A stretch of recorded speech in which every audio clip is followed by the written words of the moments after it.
4 years ago, the All Whites captured the hearts and minds of New Zealand sport fans when they qualified for the 2010 FIFA World Cup.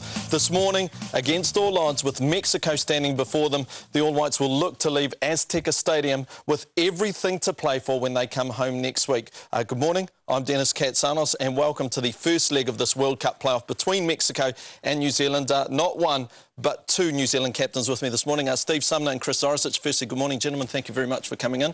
And Chris, if I may start with you, you've got Mexico, number 24 in the world. You're playing at Azteca at altitude with 105,000 screaming Mexicans there. Dream come true or nightmare? Well, for me, it's a dream come true for the players. Obviously, it's, they're going to be very nervous at this moment, but what fantastic memories for these players to take away with them, regardless what happens. It's a fantastic atmosphere, I'm sure. Yeah, they'll be baying for blood over there, but I'm sure the players will handle it. Steve, the Mexicans haven't had the best World Cup qualification process, just 2 wins out of 10. So if you ever were to strike, this is probably a good time for the All Whites. Well, that's the point, isn't it? And they've had 2 or 3 changes of coaches in the past sort of 6 weeks. They've only scored 7 goals in 10 games. But on the plus side, they've only lost 2 games in the Azteca Stadium in 70-odd games. So, it's no mean feat for our guys. Yeah, true. Steve, I know you played Mexico in 1980 before your very own fantastic World Cup qualification process. But the thing I like about the All Whites is they're constantly the underdogs, but they achieve, like you guys weren't supposed to beat Saudi Arabia 5-0 and weren't supposed to go through all those games and make it through in 82, and yet you do. Well, that's the thing, isn't it, now? And they're almost being written off. But there was an interesting poll come out in Mexico that only 56% of Mexican people think that they're going to win. And here, they're showing a game. That was one back in the day before they had a decent pitch, wasn't it? Yeah, and I think, was it 5 or 6 against Fiji? Well, that was Fiji, and it was one of those silly games for me that everything you hit finished up in the back of the net. And in the end, I felt a wee bit embarrassed because, I just started playing other people, and it was just too much, That's right, 30-0, Yeah, it was great. We loved it, and I mean, I've seen some of our boys say they really didn't enjoy it because it was that easy. And Chris, yourself, you played in Guadalajara in '99 at the Confeds Cup. What's the whole Mexican experience like in playing in Mexico? Yeah, no, it's a fantastic experience, especially this was the '99 Confederations Cup, like you say, and I was lucky enough to, like you, Steve, score half a decent goal. That's a real goal.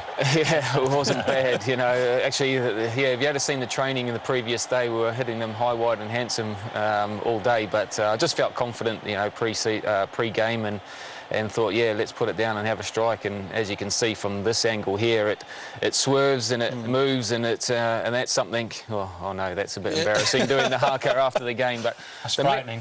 The Mexican crowd were fantastic towards us. It was sort of like we were always the underdogs, and I think it'll be a slightly different atmosphere over there this morning. Well, definitely. It was 4 years ago today that the All Whites galvanised the nation and turned their dream into a reality. Words not required as the teams enter Westpac Stadium in Wellington. The crescendo of noise, all to play for. History beckons. Which way will this one go?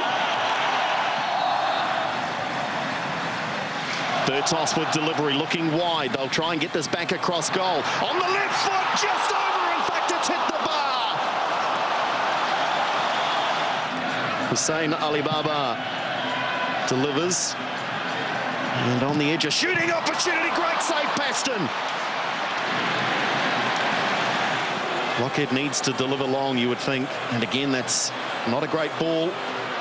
They've made something of it, though. Bertos, well read. Salman Issa. No, won by Bertos. Players to aim at. No one pulled off. A chance. What a save! Stunning save, Jaffa. Sigmund, look for the cross. One of the back 3, playing as a winger. Great work too from Sigmund. The cross not a match for the initial run, but another corner, another set piece.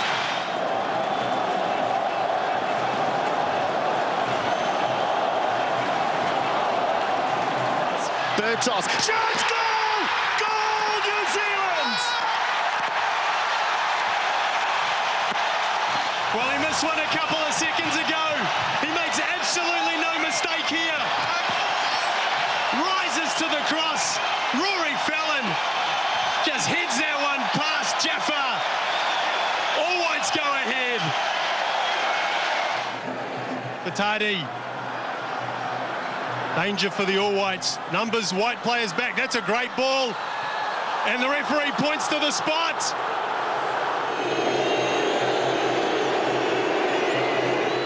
This will effectively put Bahrain ahead in the tie.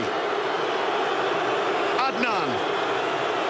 Saeed Adnan, great save, Mark Paston. What a save, Paston.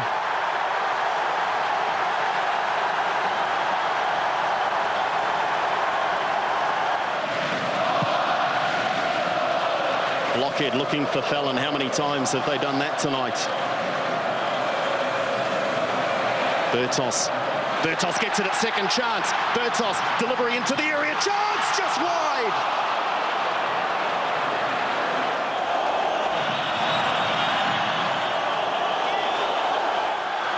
Wood now. Bahrain committing players forward. Rolls a pass for Smelts. Smelts wide. Smelts wide. It is all over. For 27 years, New Zealand football's lived in the shadow of a great 82 side. Ricky Herbert's men have emerged from the shadows and into the lights. New Zealand are going to South Africa.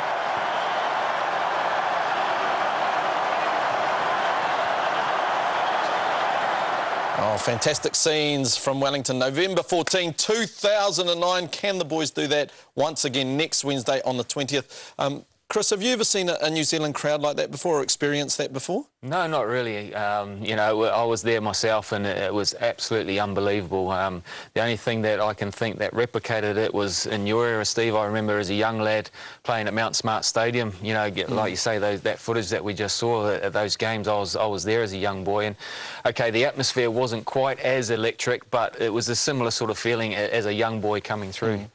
Steve, I remember in our build-up seeing shots of yourself and Winton Roof as we see the All Whites arriving at the stadium. Everyone with the headphones on these days, you know, it wasn't quite like that in the past, but they're obviously motivated and ready to go. What sort of emotions were going through your mind when you came out to that capacity stadium of 37,000 people before that All Whites game? Yeah, before the one in Wellington. Well, we were asked to go out there and try and, you know, and help and sort of drum up support, if you will, and walk around the crowd and wave to them. And I guess in a degree they wanted to sort of honour our boys at the same time. I mean, that was the idea behind it. But we were more intent on actually, you know, really winding the crowd up as best we could. And I can remember people like Buzzer Mackay. I mean, Buzzer's you're just a bit younger than me, about 42, doing forward rolls around the pitch before the game, you know. It was, so everybody was excited about it. We were asked to wear white. We did. I mean, it's too early yet to do that. There's a big game today, and hopefully next week we'll be talking the same thing again. Yeah, well, hopefully we will be. Look, if we do have a look at this Mexican team list, despite their poor performance and despite having no European players coming back, this is still a very talented side. Former Barcelona star Rafa Marquez will captain the side with 10 players from Club America, 6 of whom started in a friendly against Finland and will be starting today. Left back Miguel Layun, he's named the breadstick. He's quick and he loves to overlap. He's called the breadstick because he's very, very skinny. While midfielder Carlos Pena creates, and up front Oribe Peralta won gold at the Olympics with 2 goals versus Brazil in the final. So this is a very, very talented Mexican side, and yeah, it is really stacked in their favour. This is the Mexicans warming up. There must be an incredible amount of pressure though in saying that, being so talented, because normally when you think of CONCACAF it's 1-2, USA, Mexico. So for them to be fourth, this is territory they're not used to. Well, it's unheard of really, and like you know, we've heard is that they've not brought back the European-based players, have they? You know, and it's obviously because he doesn't feel he can integrate those players back into his squad. There must be dissension amongst those players that he hasn't brought back, or else why would you not bring back Chicharito and people like that? You know, to have your home-based players. Now I've seen this Club America team play, and since Herrera's been named the Mexican coach, they've played 4 games in the league. They were top of the league. They had a string of wins, but since then they've only won 1, drawn 2 and lost 1, and been knocked out of the CONCACAF Cup. So I just wonder mentally where they're at right now.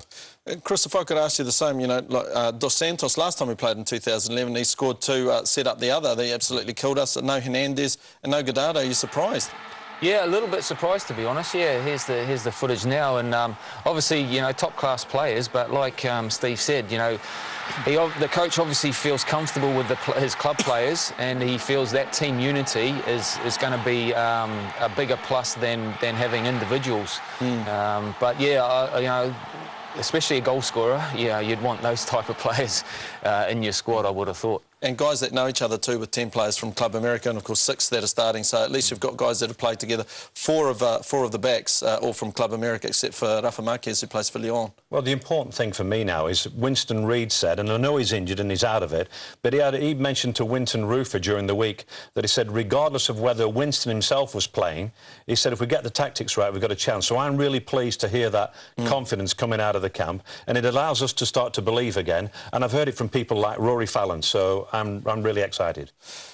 Chris, I know you've done a little bit of coaching. If someone offered you $150,000 and a $50,000 bonus for a couple of games to get New Zealand to the World Cup, it's a huge incentive for Herrera, though. It is. I'd snap the hand off, definitely. But I mean, obviously the pressure that goes with that. You know, we've got 9 million almost Mexicans expecting him to get through. Well, a big blow for New Zealand if we do have a look at the New Zealand team list. Last week, Ricky Herbert found out that Winston Reid was unavailable due to injury. Tommy Smith will wear the captain's armband with all-white veteran Ivan Vasilic featuring beside him. The big talking point for the side is unattached Tony Lockhead and Jeremy Christie's inclusion and their styling. And I love this, plenty of striking options for Herbert with Barbarouses, Brocky and Wood lining up front. But then on the bench, you've got Fallon, Smelts and Rojas. And it's just incredible. We're just absolutely swamped when it comes to strikers. The inclusion of Jeremy Christie and Tony Lockhead, an eye-opener or a masterful stroke from Coach Ricky Herbert? Well, Ricky's going to go with blokes that he can trust, isn't he? And obviously Christie he does. He's obviously seen him round the camp and thought he was in good nick. They've had a few days together, and so he's backing him. And I mean, you don't blame him for doing that. I mean, he's got people in the side that he does back. But I mean, it's a difficult position for him. He's had no game. I've never ever seen anybody with no match play give you a good solid 90 minutes, because it's about touch and our speed of thought, how quick you're reading things. And I'd hate to think that it lets us down in the middle there. Me personally, I'd have been inclined to push Sigmund in there, who is battle hardened. He is a pro and he's getting the game right now. And I'd have actually pushed him forward just slightly in front of the back four, or back three as it is. Chris, it hasn't been obviously the most ideal of build-ups for the All Whites. Just the one goal against Saudi Arabia, then 0-0 against Trinidad and Tobago, and a loss against the United Arab Emirates. But these boys can come together when they need to. Yeah, they certainly can. You know, like I say, they've done it in the past, and you know, if everything clicks, and like Steve touched on before, tactically, if it's done right, you know, we have got a chance in this game. We've got to keep them quiet for as long as possible. I mean, that's a great strike there, you know, into that bottom corner. But, you know, we've got players capable of doing that, especially, you know, with Brocky. He's capable of scoring from any position, and hopefully he can bring his Phoenix form, goal-scoring form, into the international side now. The interesting thing is really that Jeremy hasn't scored a goal in 40 international games, and yet the guy is a very good A-League player, and the goals he gets are usually superlative, aren't they? And he gets on the end of things. So, I mean, don't be surprised if he doesn't knock the winner in for us today. How's that? How's that? Yeah, no, look, hey, I reckon he definitely can. Tactics, everything I've read in the paper is park the bus in front of the Mexicans. Would you agree, disagree? You know, everything's, you want to bring it back home, don't you, really? You want to get out of this with the best result you possibly can, and that's about us respecting everything that's going to happen today. It's about defending well. That's what it's for. And it's about each and every one backing themselves and the shape working, playing as a unit. Don't get stretched front to front and side to side. Wide midfield players need to tuck inside, and we need to make them play outside. And if we're going to win it, if we can score goals, and I do think we can, it's because we've got big, brave football players in terms of a sporting sense that are actually willing to throw themselves in for set plays, corners, throw-ins, free kicks and that. Right. And there's no reason why there's no magic going to come out of likes of Barbarouses, something special out of Brocky, and why can't they make mistakes at the back anyway? Chris, hostile environments, if I could ask you about that. I've read things being thrown, things being lit up and thrown at you. Laser pointers, which is a new one, which I think is really horrible, in goalkeepers' eyes and players' eyes when they're about to shoot.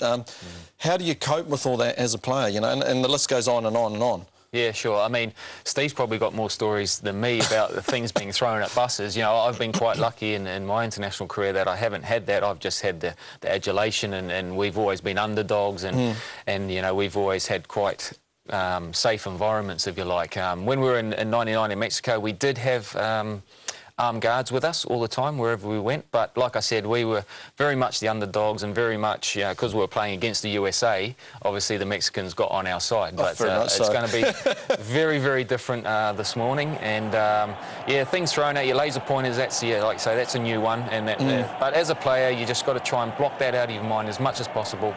And like I say, once you're out there and once that ball's kicked off, you can hardly hear anything anyway. You're just concentrating on your job. And we're just having a look at some of the scenes from Azteca Stadium. That's got to be on a lot of football fans' bucket list, Steve. Well, it would be. I mean, here's a stadium that, you know, 1970, I can remember Pele and that bank save there. The hand of God from Maradona, and that goal that he got, you know, when he beat about half the England team that time and stuck it away. So, yeah, very exciting. But, you know, I'm absolutely like Chris here, and that is, if our blokes are really switched on, they do the jobs, we don't concede early. It's very, very important that we get right into the game, right from the start. We don't wake up in 20 minutes 1 or 2 goals down. It's about doing your job, thinking about your job, beating that guy one-on-one who you're playing against, and then have I got something left to help my mate next door. Now, the Mexican crowd, the longer it does stay at 0-0, they're quite likely to turn on their own side, because they're very, very disappointed. You touched on only 56% of people think that they can go out there and win, so that's a good thing the longer you can hold it. Well, not only that, I saw in that CONCACAF game that it was a Champions League game over there, and they did get beat 1-0 at home. And I'm saying Club America because there's a number of their players in it, but one of their players, total lack of discipline, very temperamental, went and stamped on players when they were 1-0 down. And I mean, if that's part of their makeup, and they're going later in the game, and the crowd are not happy, things start whirling on the pitch, it gives our guys a lift. You just never know how we get out of this. All right, gentlemen, we're just about to throw off to a commercial break, but if I can ask you your thoughts, score predictions, final thoughts, how do you think we're going to go? Well, I'm going to give you only hopeful stuff, because that's what it is. It's all about. It's not about anything else other than being optimistic at this, and I think we can get out of this with the result, and I wouldn't be surprised if we got away with this at something like, I think we might get 1-1, and that'll be a brilliant away goal. All right, what about yourself, Zari? Yeah, look, I think everyone realises it's going to be a very difficult task for us to get anything out of this game. But if we can sneak an away goal, absolutely fantastic. And obviously keep them goalless for a long period, then anything can happen. But I don't know, maybe a 2-0 loss. 2-0 loss may even be okay if we can come back home and get an early goal down in Wellington. So you don't think 2's too many? No, we talked about that early, didn't we? Yeah. And we said, when people are saying 2's too many, yeah. we know it's a lot to get back, but why can't we score real early on in Wellington? Who the heck knows? Yeah. And then you've got one to go, you know?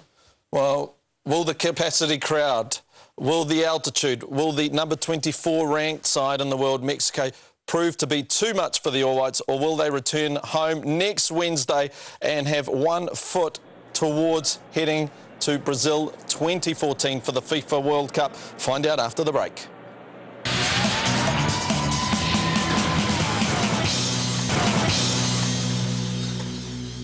The atmosphere is building. The crowd are nervous with anticipation in Azteca Stadium in Mexico, with their national side playing New Zealand in the first leg of their intercontinental playoff to get to the World Cup. Dennis Katsanis in studio with 2 All White captains, Steve Sumner and Chris Zoricic. Steve, the Mexicans have had 23 days together, 17 of those training and a few days off, whereas the All Whites travelled on the 9th. And they're playing on the 13th. That must be very, very difficult to consolidate a team when your opposition have had so much time together. Well, it may be, but I think if you go back to not this one, but the time before when they went to Los Angeles, I think something happened in that camp that actually galvanised that side together. And because they played games, they conceded 1 goal in 3 games. They didn't score, I know that, but they seemed to come out of that with a new hardened edge to them. And looking forward to going back to Los Angeles, I think as far as games are going and what the best we could have done, the preparation hasn't been bad. And it's now who's that big match player on the day today? Who's that person that's going to key things in? And that's not necessarily going to be a senior player. I'm expecting all the senior players to rally round the young captain Smith. And then the most important thing for me now is is what we do when we haven't got the ball, not what we do when we've got it. Because I know we can score, but it's don't switch off and really and back your mates, back yourself and back your mates. Chris, what is the camaraderie like amongst the All Whites when you are taking on these big sides? And you know, if I can, Steve, you can jump in there as well as we're seeing the players walking out. What goes through your mind? What do you say to some of the younger players?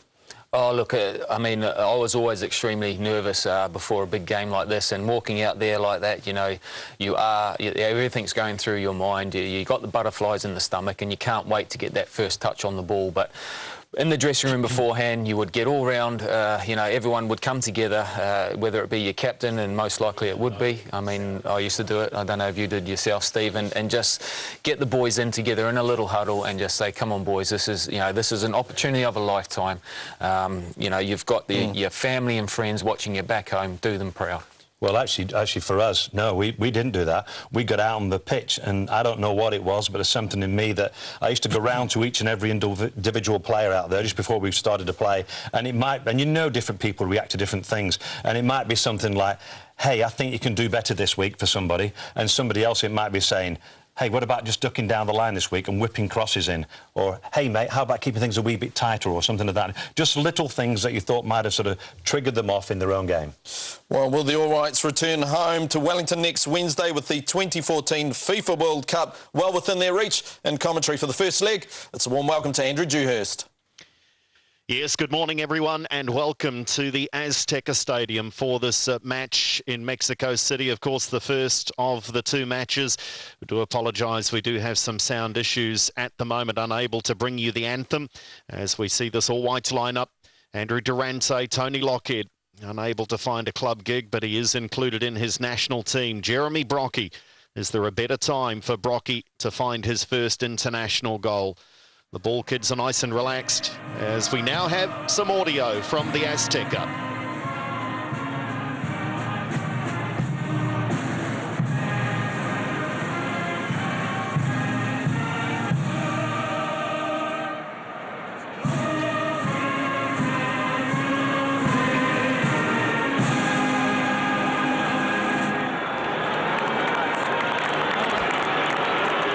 Chance to just release a few nerves for the New Zealanders. Se interpretará el himno nacional mexicano.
Well, 4 years to the day since the All Whites scored that memorable win over Bahrain to qualify for South Africa 2010.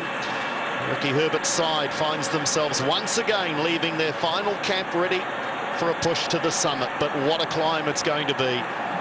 You have to argue the summit is so much higher this time, so much tougher.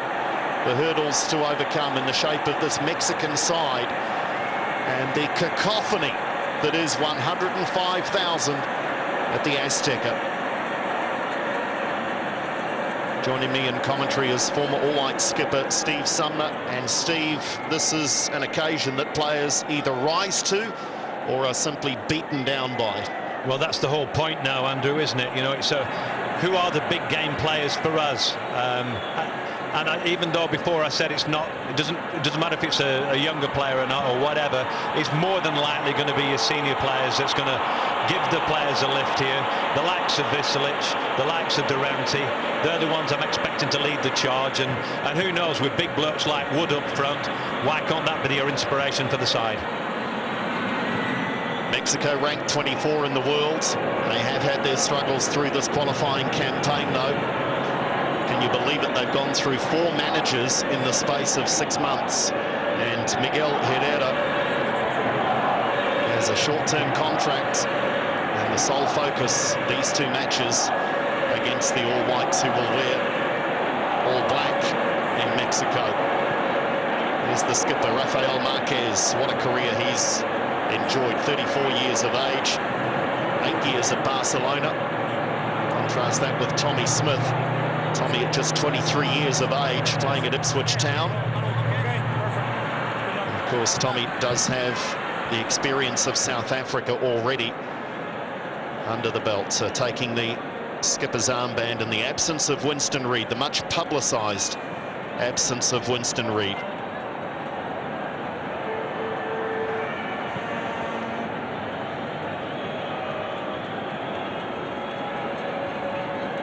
Ricky Herbert, well, he's been there, done that. He's been very calm in the talk leading into this one.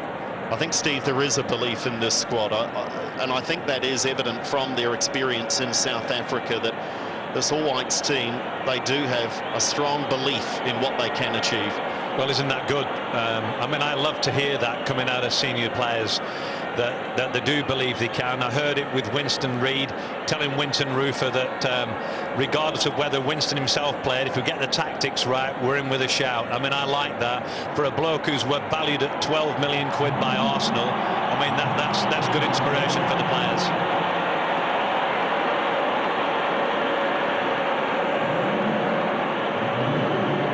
The players will struggle to hear themselves think, let alone hear calls from teammates. And it will be Mexico who get this tie underway.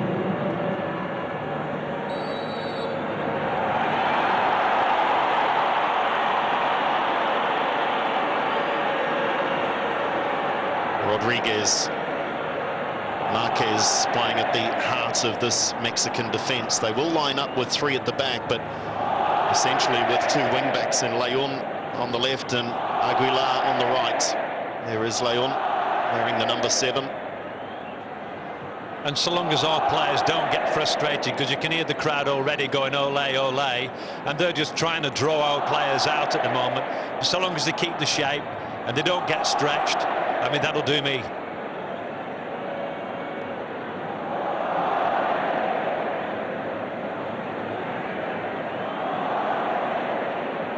This Mexican team has been in camp for some considerable time. It's been over 3 weeks, in fact, so they will be well versed with tactics, well versed with each other's style of play, and of course 7 of the starting 11 play for Club America, and their home ground, Steve, is right here at the Azteca. Yes, what a magnificent stadium, isn't it? You look at it, it's a rectangular shape, it's made for football. To the attacking third for the first time, and Visilic clears for New Zealand.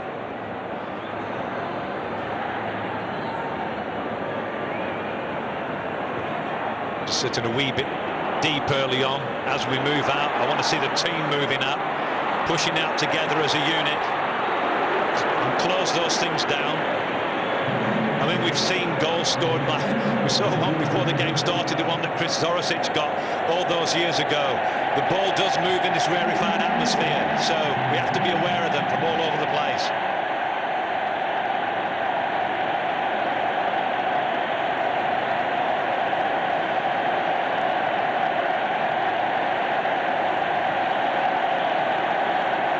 Two minutes already seems like an eternity. This 90 is going to test the endurance of these players as well as you, the fans, watching at home, I'm sure. All the possession with Mexico. Good work here, though. Jeremy Christie He's doing the job he's asked of there, isn't he? Putting pressure on people in midfield. He did well. They shut him down and just couldn't keep the ball in play. But he's working hard through that middle of that park.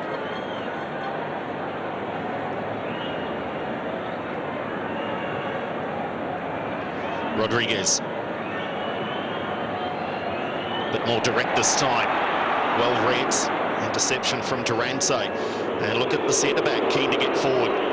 So good positive sign there from Andrew Durante. It's a good positive sign, but I'm not fond of centre-backs making the runs forward this early in the game. Somebody's going to lead it for them, though. Somebody's got to push things forward, take a little chance, do something a wee bit special. Allows the guys to believe in themselves out there. At the moment, they're just sat off and just waiting, just drawing them in. Marquez.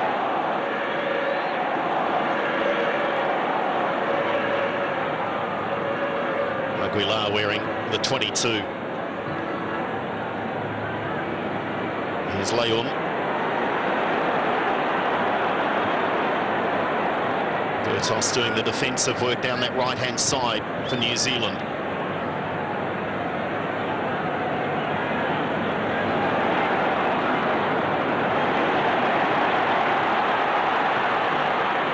Ball played into the penalty area and away by New Zealand. All the possession going the way of the home side, and this allows pressure to build. This allows the fans certainly to come right into this game. Well, you've seen balls going from the back, bypassing midfield into guys up front for Mexico. Little 1-2 flicks. They're well capable of doing that, and we just need to pick up your second ball as it's coming back. We need to be ready for that in the middle of the park.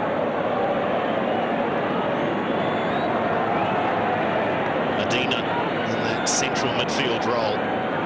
Here he is on the ball. Juan Carlos Medina. Along by Visilic.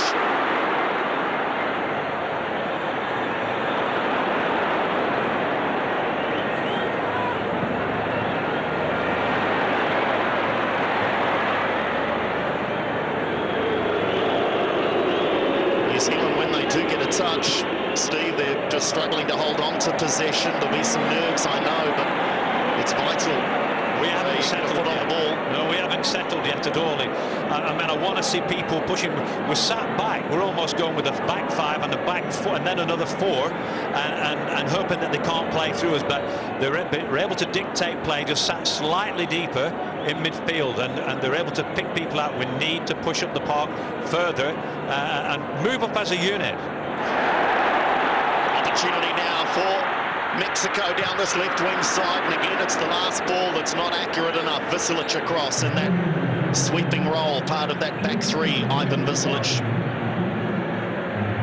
Carlos Pena it was, breaking free down the left. Now Barbarousa's pushing higher. New Zealand stepping back. Shooting wide. Glenn Moss relieved to see that one going well wide. I think we had two on that left-hand side there. Little indecision between them both. Mexican player was allowed to get through and have a crack. Just a bit of decision-making there. Aguilar it is. Just cutting through in between two New Zealand players, just off balance, but that was the best opportunity so far for Mexico, who have started very brightly. Has to be said, not being placed under a great deal of pressure. Here's Miguel Herrera.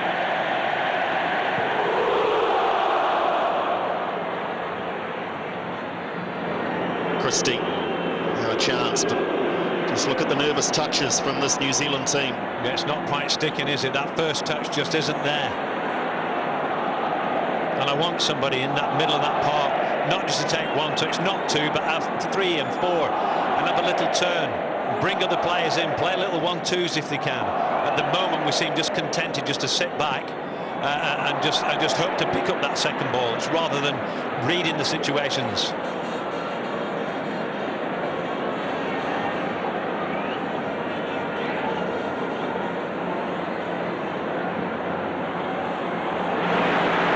Too much on the pass from Marquez. Here's Miguel Leon. Well, Leo will have to be aware of that one, won't he? There's Durante going in, fearless, but Leo's going to have to be careful there of people making a run inside him. I mean, Leo's not a natural defensive right-sided player, he's more an attacking right-sided player, but Ricky's shown faith in him. He was there the last time in the World Cup, so I guess he's gone with him again for the same reason. He thinks he can trust him.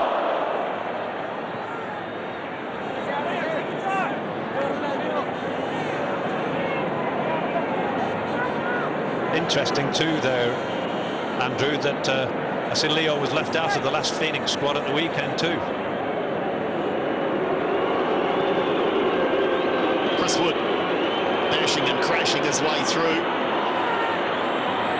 And eventually the linesman signals for the free kick here, so this is the type of opportunity that, again, New Zealand will have planned for on the training paddock. Set piece, they've really got to be so accurate with their delivery now.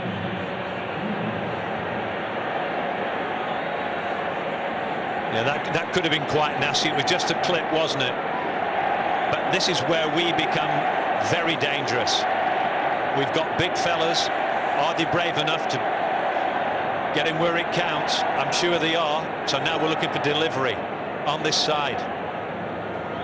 And it's Lockhead. It's going to be left foot in swinger. Chris Wood, who's won the free kick, he certainly is probably the most likely of targets. Lockhead, 9 minutes gone. Good ball played in, the keeper stays back. Oh, that was an early warning sign for the Mexicans anyway. That was good from Lockhead, and it was a competition to win the header. Well, it wasn't bad, was it? The keeper sort of half came, then decided to go back. He caught him in two minds, and the ball was just a fraction too high for Tommy Smith. He just caught it on the top of his head, unfortunately. Andrew Durante there as well. Scored a very rare goal at club level over the weekend in Christchurch. What he wouldn't give to score for New Zealand, his adopted country.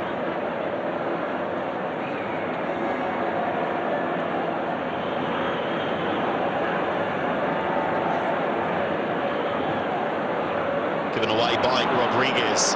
Brocky makes the early run. Brocky gets the pass. The referee has blown the whistle. There's contact between Brocky and Marquez, but better signs for New Zealand in the last 90 seconds or so. Yeah, it looked like Brocky just ran across the back of his legs, didn't it, and tripped him up. I mean, purely accidental, but certainly a free kick anyway. Leon and Montez.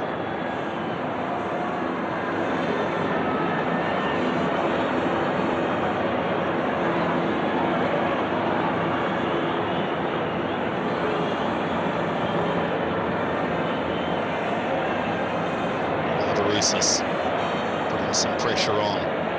And I think that's what we need to do now, isn't it? Ball played around the back, and Moss had to be very alert. Now the opportunity, driven in towards goal. Visilic is able to get a clearance away, but there was a snapshot for Jimenez. We're just sat in at the moment, aren't we? We're just trying to react the quickest. We're not quite reading it as quick as we should be, and there probably is a wee bit of tension there for them. In front of such a big crowd and on such a momentous occasion. But I liked it when I saw Barbarouses trying to close people down in the midfield.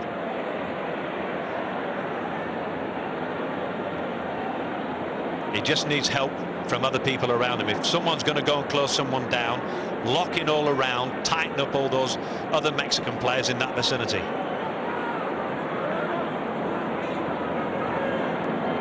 Leon. Challenge by Bertos, and that's good interplay. Woods away through the middle of the park. Chris Wood, has he got the pace? Good cover. That's better by New Zealand. 1 and 2 passes and very quick to counter.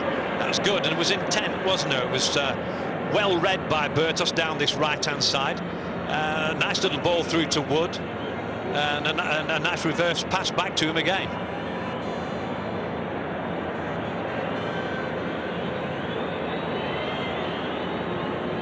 Is Wood. Long-range try. Why not? Talked about it in the build-up. We saw a strike from Chris Orisic from the 1999 Confeds Cup. Not here in Mexico City. That was in Guadalajara, but at altitude, Steve, why not try your luck? Well, I think you do, and that's what you've got to do because of that atmosphere, and you don't know. And we were speaking with Chris before, and he said it bends always. Here we go. Flag stays down. Jimenez, great control and then great cover from Durante. And that's a worrying sign, isn't it, that he gets free on the edge of our box with the ball played from about 30-40 metres away. I'm not sure where Bertos was then, whether it was his man to come round or whether it was Durante to slide across. But in the end, Durante got there and managed to clear his lines for us.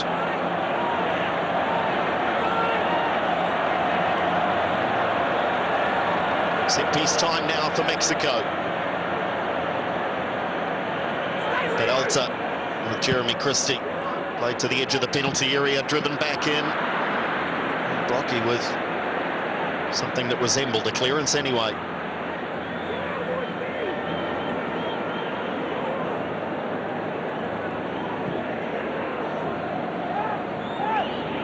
And again, the game takes shape, a familiar shape now. Mexico with possession, New Zealand sitting back.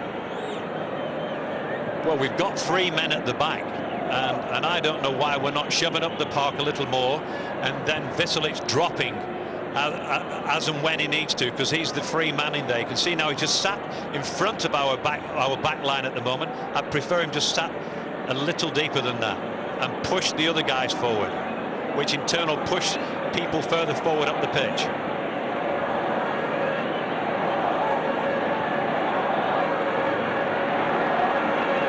Peralta's come deep. Durante's been very busy so far. A number of interceptions and timely tackles from the Phoenix skipper.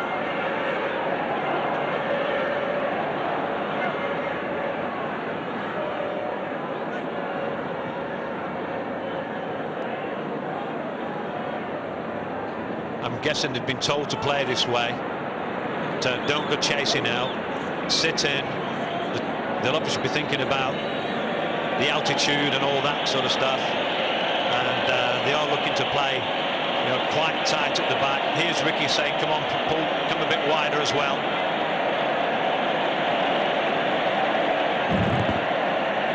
Well, the altitude's certainly a factor, but the weather conditions not. I can tell you temperatures at the Azteca, it's 11 degrees. Which is perfect conditions, really, isn't it, for us? Well, it's a Wellington winter's afternoon, so certainly the vast majority will be well acclimatized to those sorts of conditions. If anything, the return leg in a week's time is going to be a little warmer. Somebody's got himself in trouble here. Wood's got himself in trouble here a wee bit. Certainly a booking look. He led with his elbow. From what I could see, he led with his elbow, and he was certainly going to get booked for it. If he caught him anyway, but there's the intent there. Yeah. Bang, got him right in the chin, didn't he? And that's very early in the match. Centre-backs need to be wary of picking up an early yellow card, but so too a player like Chris Wood. So much of his game. That sort of thing you might get away with in the Championship. It's, it's the hurly-burly of that, but this is different. Leicester City striker.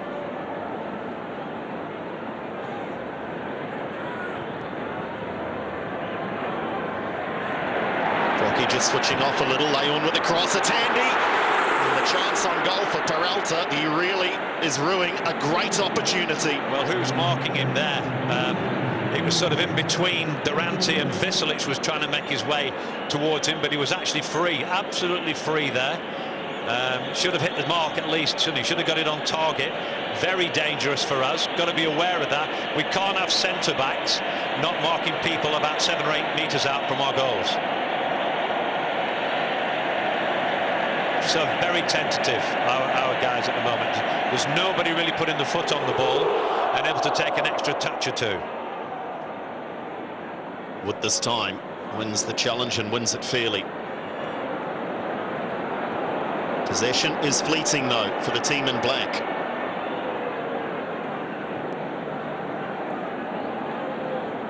I think they can back themselves a bit more than this. They're happy just to occupy space and shuffle across the park, and that's allowing them to develop confidence, isn't it, and pick up balls and then pick little passes through to people. Lynchy has his pocket picked.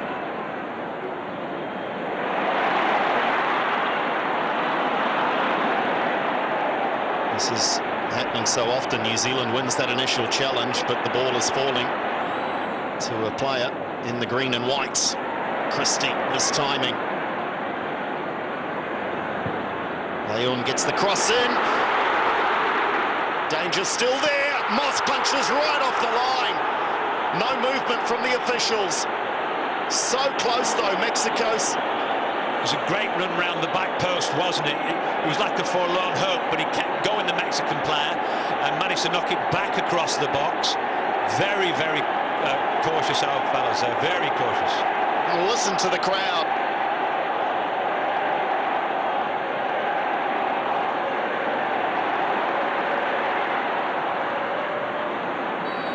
I mean, I'm wondering who's picking up people in the middle of the park. As I say, I think there's players in there that are actually just occupying space rather than marking players. They're getting little runs on. They only take half a yard. Here's that chance. Moss is in the back of his net almost there, but manages to clear it. Acrobatic from Jimenez, who of course scored with a bicycle kick, an overhead kick against Panama in their qualifying campaign to essentially keep them alive. So he does have a liking for the spectacular, the 22-year-old who plays for Club America.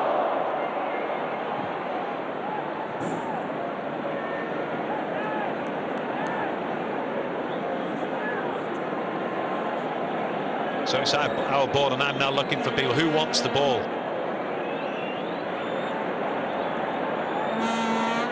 Inside didn't want it. Midfield didn't want to look. They wanted it thrown down the line, didn't they?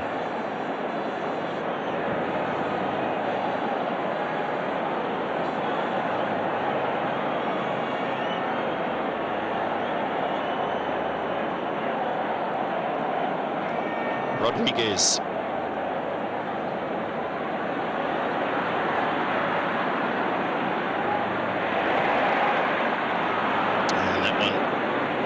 Easily dealt with. Glenn Moss able to let that go. New Zealand though largely, well, now is Moss going to be booked? No, just a word, but already you sense the New Zealanders just walking a little tightrope here with the officials in terms of their tendency to use up as much time as they possibly can at every opportunity. Well, it's a long time waste, isn't it? But the crowd have picked up on it straight away, well earlier than this, and the referee's not going to allow any of it at all. Barbarouses. It's very tight through that area. I mean, you've got almost all the players in less than, what, maybe 1/6 of the pitch. Chris Wood prepared to take the half opportunity, but that's his game. He is a very good player with the ball at feet for a big man, but he will certainly pose some issues for the Mexicans with that large frame of his. Chris Wood, still just 21 years of age. Seems like he's been around for so long already. Montes with the switch of play. Miguel Leon on Bertos on the right foot, and again Moss will be happy if that's all that he has to deal with.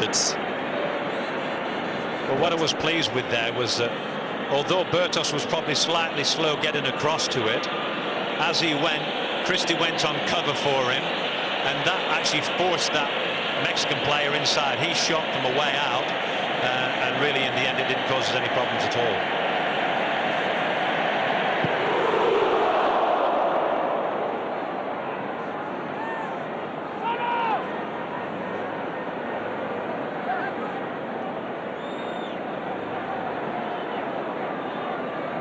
Marquez, the number 4, really is the glue in this Mexican side. 34 years of age, playing his 115th international. Away by Vasilic. Christie.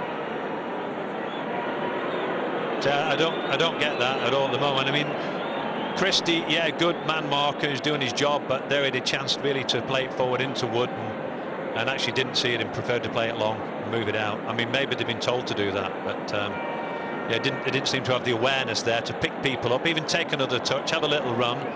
Didn't seem to have enough confidence on the ball, and that comes because he is an unattached player and has probably played no games, for quite some time.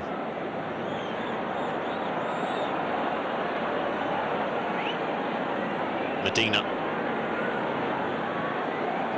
And if you ask me why he's playing, Andrew, I can't tell you that when you've got unattached players in your side with no match play. Because it's all those things go wrong. Your confidence goes. You haven't had a touch. You don't know whether your first touch is going to be good enough. Rodriguez off the crossbar. Now that one was reminiscent of Chris Zoricic all those years ago. What a cracking drive. I think Moss just got a touch on it, didn't he? Well, the end-on look will be interesting because initially Moss looks to have this covered. Let's see the movement here. Oh, look at it. It goes 2 and 3 ways, doesn't it, Steve? It does. A brilliant stop from Moss in the end, wasn't it? He needed to get there, and he did. I mean, that's what it's all about. It's about saves like that help you get the result that you're looking for. New Zealand under pressure as they have been throughout the 23 minutes played so far.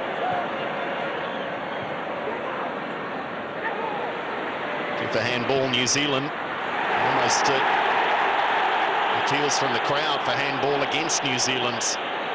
I think even if it gets near a hand, there'll be appeals.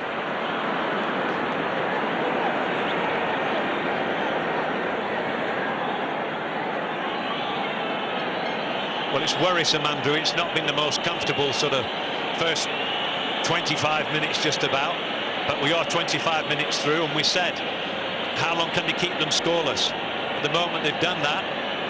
I'm just seeing a lack of confidence though in the middle of the park on the ball. Who's going to get it for us?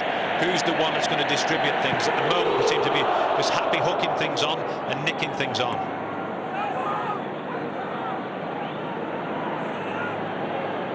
Chris Wood certainly is the target when the ball is played long.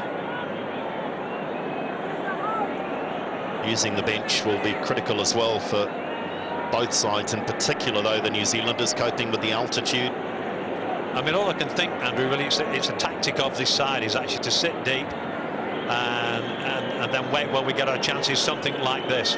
If there's somebody there with a decent throw and a nick on at the front post, and can we get somebody like Wood in there or somebody else finishing it off? Well, the throw doesn't elude the first defender, and now it's Mexico on the break, and that's not a phrase you want to hear too often today. New Zealand with players back. Flag goes up. Would not have counted. What a stop though. Brilliant.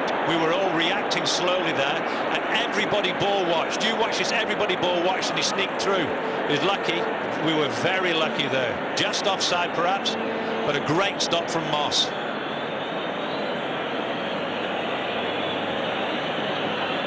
And that's the ability of people with the ball, taking more than one touch, having the confidence to run at you, and playing the makes and continuing that run forward. Christie, heavy first touch. McGlinchey has hardly had a touch. I mean, McGlinchey's the man. Look, see, hit McGlinchey. That was it. He had time there to bring that ball down. Didn't have the confidence to do it. Flag stays down. This time, Jimenez straight at Moss. Moss again. Is this going to be reminiscent of Paston 4 years ago? Another great stop, great positioning. Didn't come out too far, wasn't going to be allowed to be chipped. Made Jimenez make his decision. Wasn't a great shot, but Moss was well placed.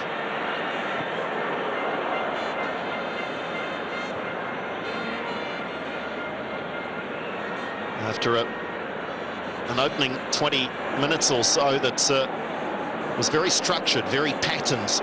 The last 3 or 4 minutes, the game's just opened up a little.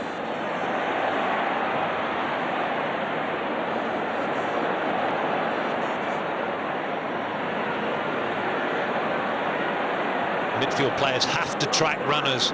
They can't let them run in behind them. Leon on Bertos. Far post ball, leave it as the shouts. Can't believe we heard it. Defensive throw though now for Tony Lockhead. And that's the amazing thing, Andrew, about big crowds like this. Not only can you not hear what your mates shout, believe me, at times you can hardly hear your own voice.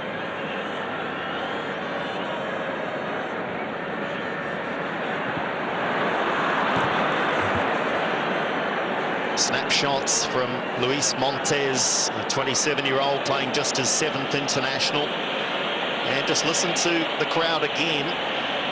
Well, look, On the Glenn Moss, but Steve, it was interesting when that shot from Montes came in, there was almost a little sense of exasperation amongst the crowd. So it was, absolutely. Almost half an hour gone, still no goals. That's true, absolutely. And I mean, really, that's what we were asking of our players, wasn't it? How long can you keep them scoreless?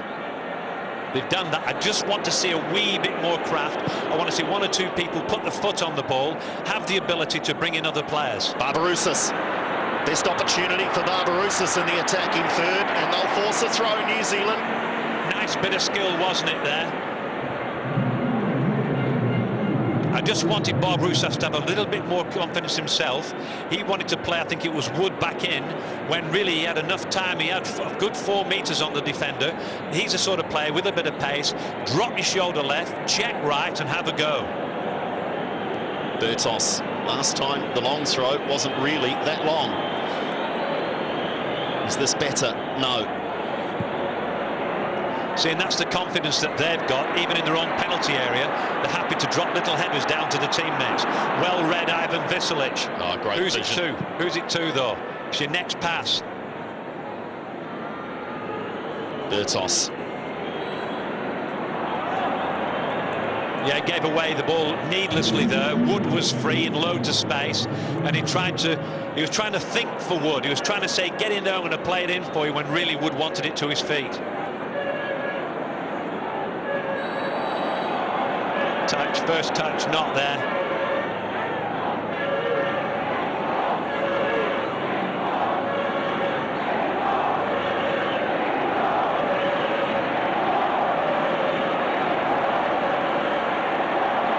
There you can see a bank of 5 and a bank of 4. I mean, that's what New Zealand have set up to do. They're trying to make it as difficult as they can to play through those areas.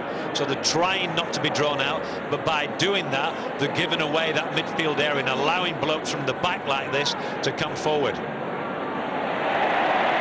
Bertos with half an opportunity. It was worth having a nibble at him, wasn't it?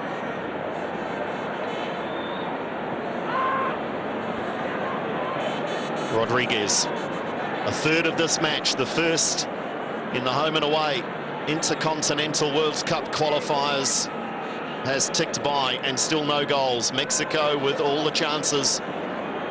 Rodriguez, he's tempted from a long way out. And that's good patience from New Zealand, but again, possession given away immediately. Yeah, I want people to be showing up front more than that. I mean, Big Chris, I need him to be a bit more mobile and put himself around a wee bit more. It just looks a wee bit laboured, happy to sort of shuffle across just in front of our midfield players. Last-ditch challenge from Tommy Smith, the danger still not cleared. Mexico with players, Moss not getting there. Goal is scored, goal is given. Everyone waiting for a whistle, but there's the opening goal of the game. And the Azteca goes off, it's Aguilar. And it wasn't a great one from our point of view at all.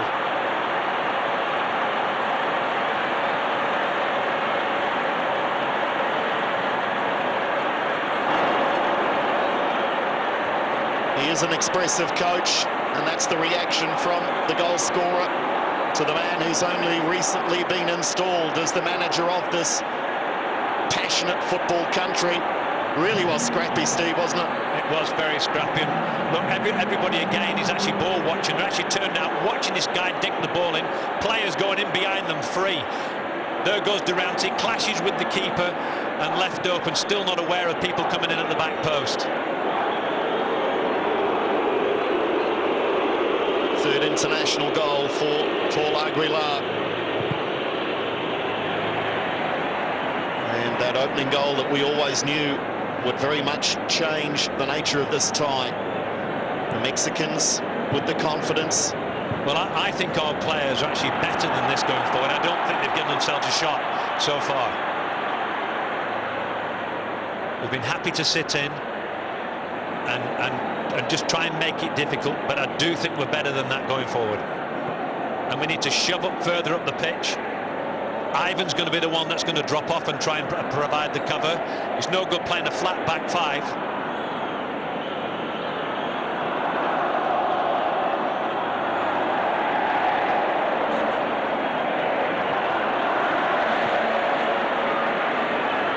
You're given too much room in midfield, too much room wide there. It's easy if players don't go tight and actually show him how to show. You know, you want to show him the line there. Don't allow him to play inside. And there's that challenge again between Moss and Durante. Ball round free.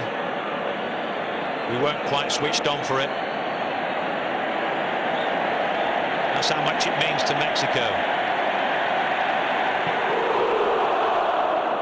Miguel Herrera said 3-0 going into this game. He's a third of the way there, a third of the way through the match.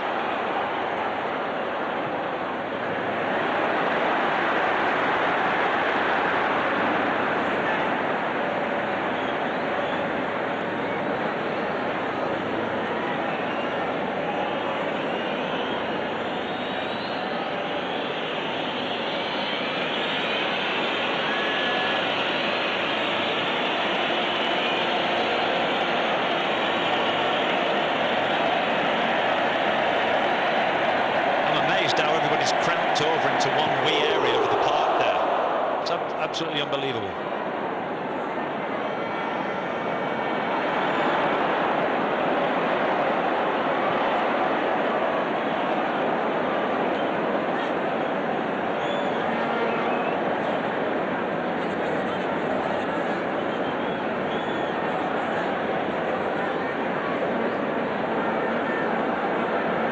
So I'm looking forward there, Andrew. They've got 4 right up front, 2 wide, 1 on the right, 1 on the left, and 2 down the middle. They're quite comfortable and happy doing that. And amazing, we've got so many players at the back. They've still got people on the ball in their own back third.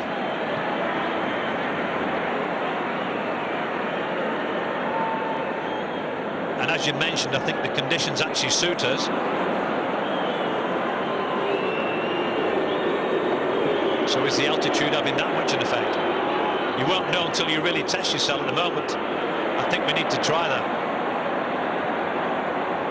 Pass is just not sticking, and the pressure is unrelenting. Jimenez, great run, not such a great ball.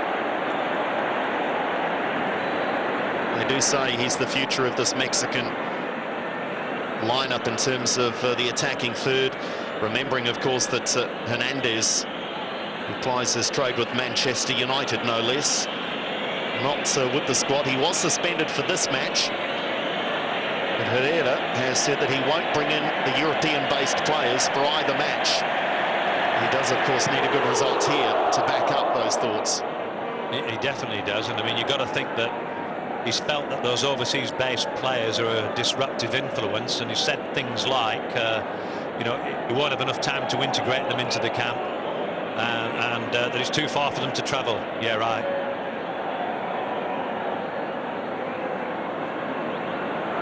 Peralta. Leon's had the freedom of this left-wing side. Bertos in close attendance.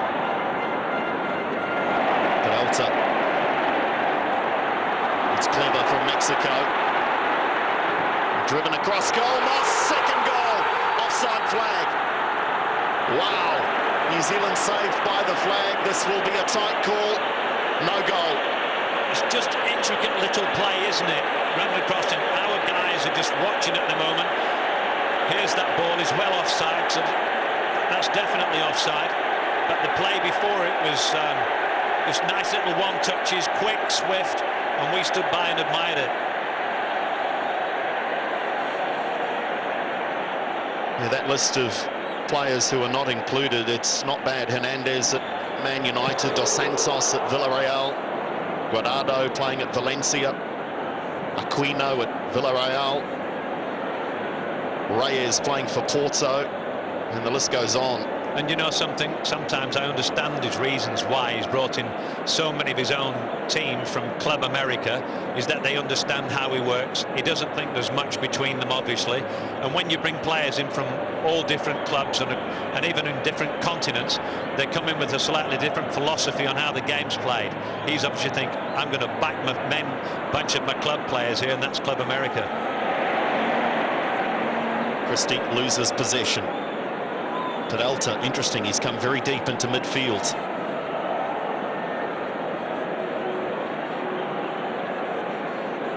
Montez.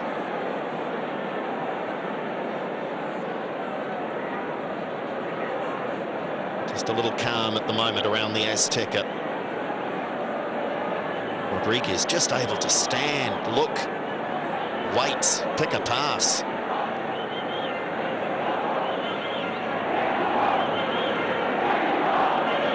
Marquez is wide. Peralta again has been very busy in the last 5 minutes or so. You know, if we continue like this, we're going to cause ourselves even more trouble, because we're allowing them too much time on the ball in the middle of the park. Little space, people are just shuffling across. There's not a lot of pace to close people down, and it's too easy for them. Flag stays down. Montez. Montez. Moss again. Acrobatic. What a save. You know, the sad thing is, I mean, he's doing what we expect of a keeper, but we're asking him to put a Superman suit on. It's amazing. He's playing so well, but he shouldn't have to be doing that. Well, this really is spectacular. And Jimenez, we've spoken about it already. He's got a fondness for this. Look at that. Just twisting and turning, and Moss was equal to it. Brilliant stop. Critical here for New Zealand that they don't concede again going into the break. Mexico with their tails up. Free header, 2-0, too easy. Far too easy. Mexico in complete control, and it is Jimenez. You know, I don't know how they get free in the box there. Little man with a header and near stick, and then someone else free inside a 6-yard box. Not switched on, not picking up, not marking, ball watching. Got a wee man, little Nick. Boom. Little Nick on. Big man, well, Jimenez back stick.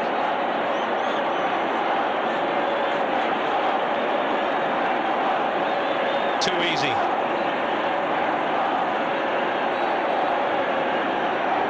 Raul Jimenez with his 4th goal of his fledgling international career.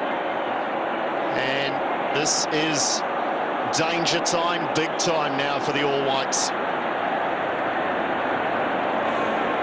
Leon, that's possibly the most time he's had for a cross, and the worst one that he's delivered. This is where they're going to get the tails up now, isn't it? 2 up, all the flicks, all the nice little touches. You know your first touch is on the go now. We're still struggling to get into the game. Our blocks will feel like they've not fired a shot yet, and they'll be right.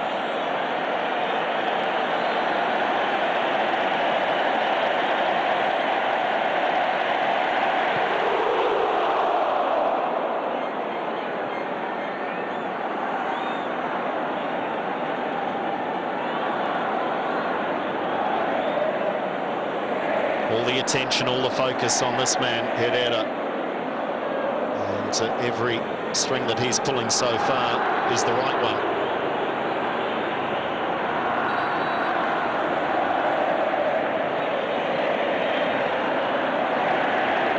Well, our problem, Andrew, is that we're sitting too deep, we're ball watching, and we're allowing them too much time on the middle of the park.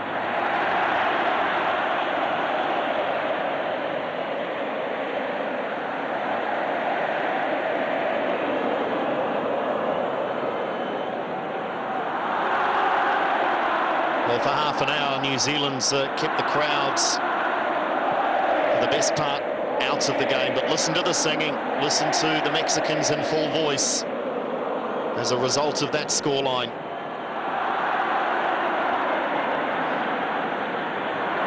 And the players are loving it.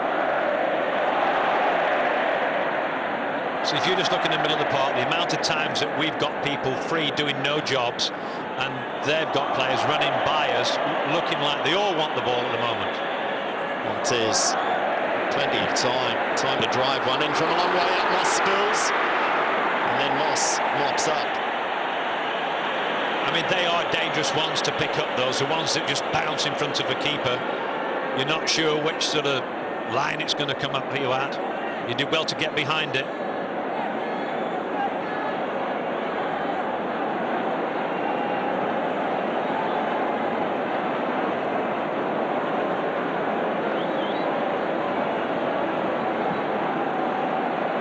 Durante dropping a little deep. Chance now on the drive. Plenty of power, but no accuracy from Luis Montez. Well, there was, you know, it's funny, Andrew, I'm looking at that all over the park there. There was no urgency from Wood to try and close somebody down. So he picked up someone on the edge of our penalty box. Our midfield just ball watched, and their midfield got through. You watch this, bang, two of them nipping through there. And we've got people stood, marking no one, having just been ball watching. Well, the dressing room certainly New Zealand's friend, you would think. Can they survive the next couple of minutes and get through to the sheds and readjust? Because certainly there's going to be some readjusting to be done.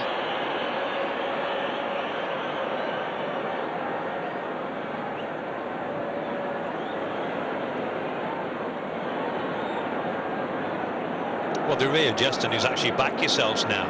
Go and close them down in the middle of the park. Shove up from the back. Don't sit too deep. Ivan, you've got to drop off. You can't be in a flat back five. It's not working. Rodriguez. Here are the Olays with every pass.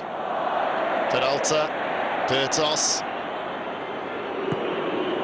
Rocky. Interception from Valenzuela. And now a little space down the left wing side. And Barbarouses wins the free kick. So is this a lifeline? We need a little respite. They might as well throw people forward here at this stage. Not long to go this half. May as well get the big boys up there. Get Smith in, get Versalic in, get Wood. Let's see if we can get something back. Barbarouses just aware of the presence of Aguilar. There wasn't much contact. He didn't need much of an invitation. Now Bertos. Bertos towards the far post, and that'll be a corner. So they'll be happy to be at this end of the park, if nothing else, the All Whites. A little shell-shocked as they head towards the half-time break. Andrew, I guess we've all been hopeful, and we've all been trying to be as optimistic as we possibly can. But really, this is probably what, you know, realistic we could have expected, that they do see things a wee bit quicker, the touch is a bit sharper.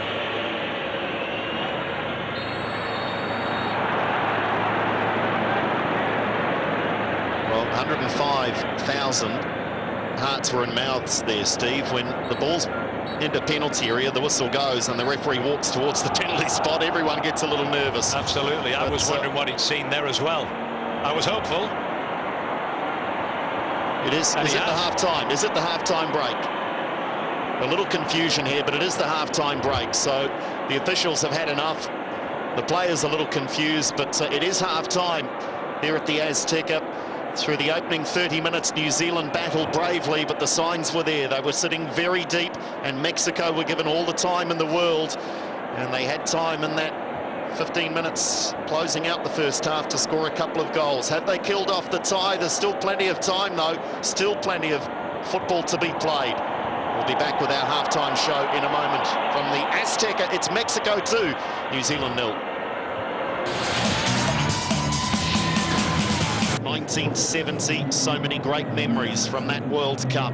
For those that are old enough, I should add, to recall them.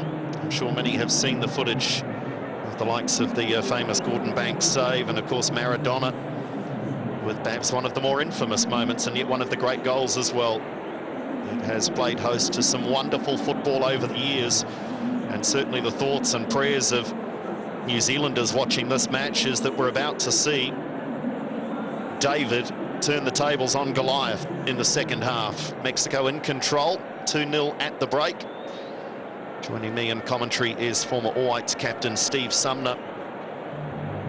So Steve, personnel changes, do you see anything being done immediately by Ricky Herbert, or is, as you said in the break, is it more about the shape, more about the approach? Well, I want them to shove forward a wee bit further than they are. They're defending too deep for a start off, but we're just not getting a grip in the middle of the park. I mean, that's the main thing. I'd be inclined, if I was going to do anything, I'd probably be inclined to look at the two in the middle of the park, but and I really want more urgency, I guess. I mean, even though we're saying it's at altitude, I just see a wee bit more urgency around the park, because as soon as one person clicks in and it makes an exerted effort, then that will key things off for other players around them, and we need that right now. And players who are prepared to live on the ball, take more than just one touch. We look a wee bit tentative at times. The New Zealanders re-emerge. Neil Emblin issuing instructions to Jeremy Christie. The officials have done a very good job in controlling this match. They've reacted quickly and accurately to some fairly tight offside calls and have kept both sides on a fairly short leash without ever appearing as though they're being over-officious. So all is well in that department. Certainly this match of huge global significance. Steve, receiving messages, can you believe it, from a pub in Zurich. I can tell you it's the most important game in the world right now. Uruguay played this evening, they played in Jordan. Following that game, that's gone. This is the most important game in the world at the moment. As members of the New Zealand LOC, the local organising committee for FIFA Under 20 in 2015, of course, to be hosted by New Zealand, over visiting FIFA at the moment, planning for that tournament. So nice to know the coverage is reaching far and wide.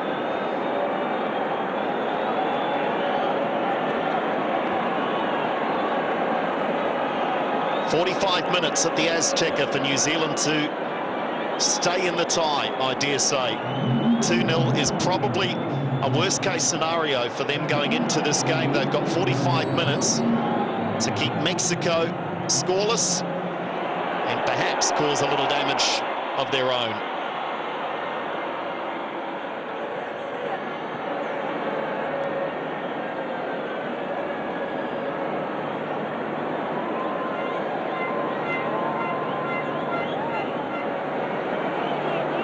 Barbarossa's going wide. Brocky had come in central. I think I'm seeing a wee change of shape anyway. It looks like Brocky's been shoved forward to play up alongside Wood.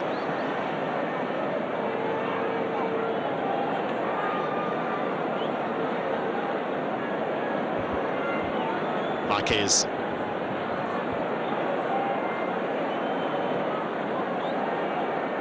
Bertos quickly across, putting pressure on.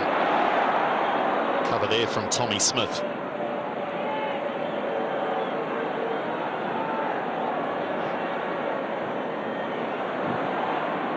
Tommy Smith very strong. Barbarossa, has he got support? Does so in the shape of Chris Wood. Chris Wood running at Marquez. 21-year-old on the 34-year-old. Drives from a way out. Wasn't too far wide either from Chris Wood. Do you know something I think I've seen straight away is actually there was almost a case of too many cooks spoiling the broth at the back in the first half. There it looks like they might have had a change of shape, and here's Wood really just showing you that he is a good striker. Shakes to the left, goes on his right foot, wasn't far away. It really wasn't, and Munoz was stranded. And rather pleased to see that just go wide. So you can see our guys are trying to push forward now. They're saying don't let them play out the back if you can. Go on, shove forward, make it tight.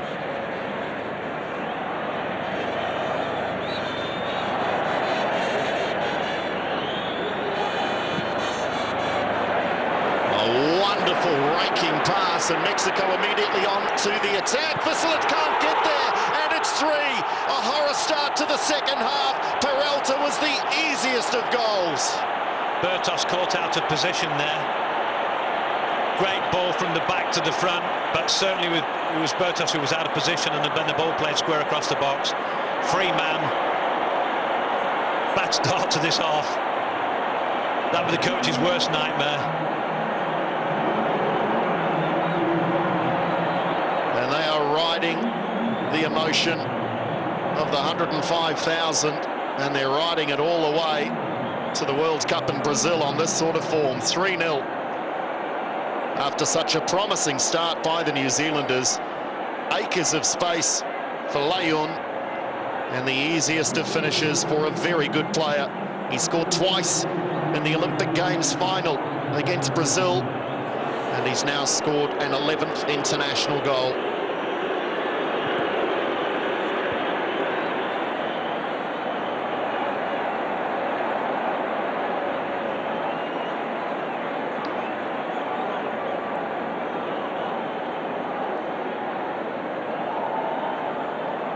Well, this will test the mettle of this New Zealand team. If 2-0 didn't, 3-0 certainly. How's the fortitude in this side? What is the determination, let alone the skill factor? They will have to show steely resolve for the remaining 40 or so minutes.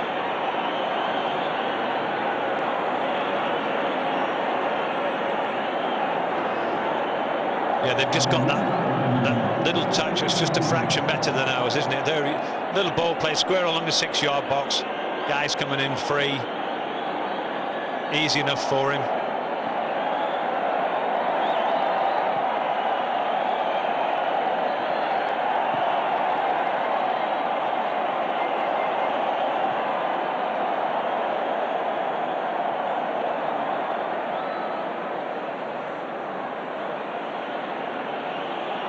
So it is a bit damage limitation now, Andrew. They've got to try and shut them down as best they can, but here come the tricks. Little nutmeg on Brocky.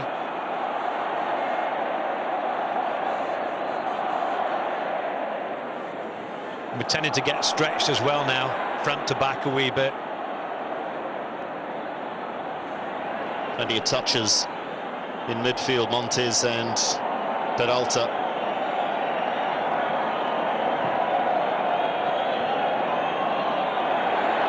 Carlos Penerick was, in fact, the 18.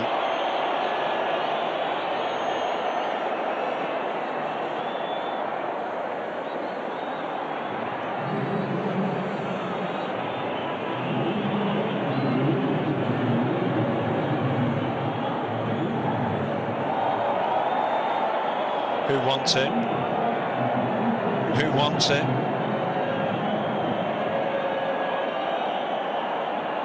First touch not there.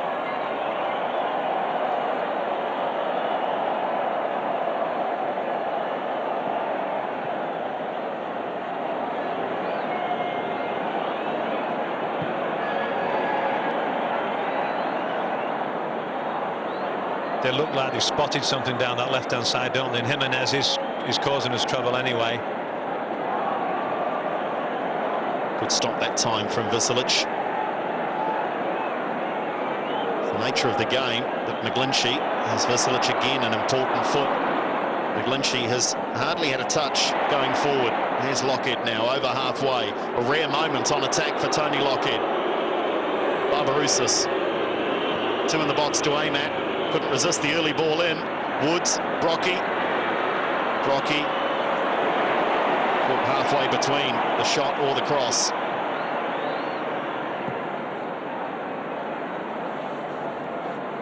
I'm just wondering if the moment's got to them.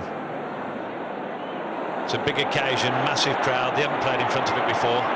Jimenez.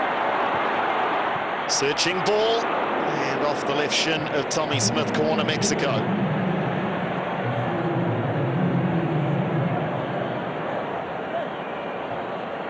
Dig in, boys.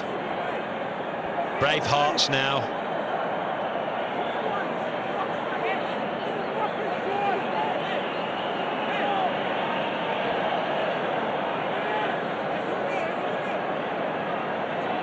New Zealand has already conceded from a corner in this match. Montez. Well, they stood back, New Zealand, and Montez could pick his spot, and he just wasn't accurate enough. Well, they spotted straight away, didn't they, that we'd only shoved one person out to sort of try and close the corner down, so 2-on-1 straight away. He decided to cut inside, have a crack with his left foot just over the bar.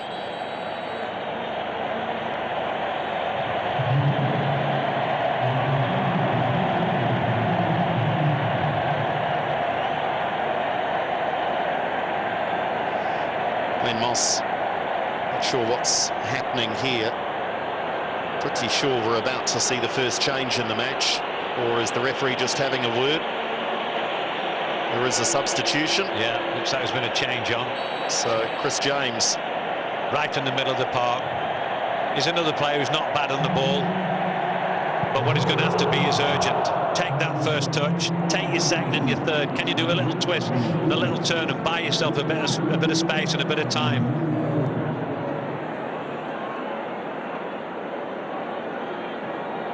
You know, get the ball down. It's not head tennis. Get it down.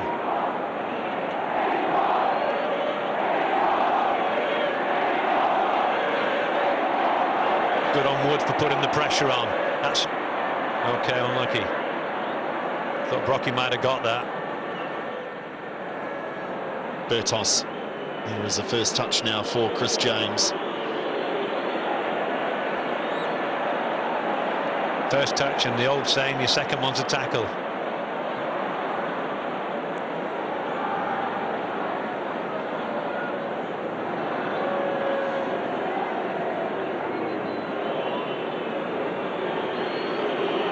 May well be, until it broke down. The most number of passes strung together by the New Zealanders. So James is trying to buzz about in that midfield.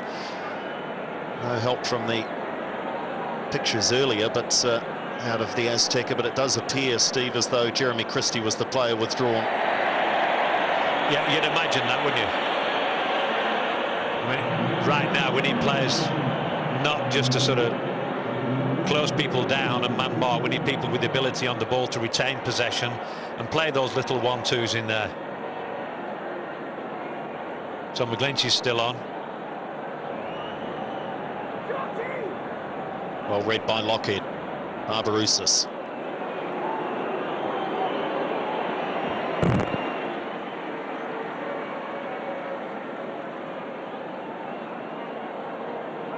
Well done, that's better, that's more like it. Maybe straight away McGlinchey's more comfortable with James in the middle of the park. The two players that like to put the foot on the ball. That's better, keep the ball, don't give it away.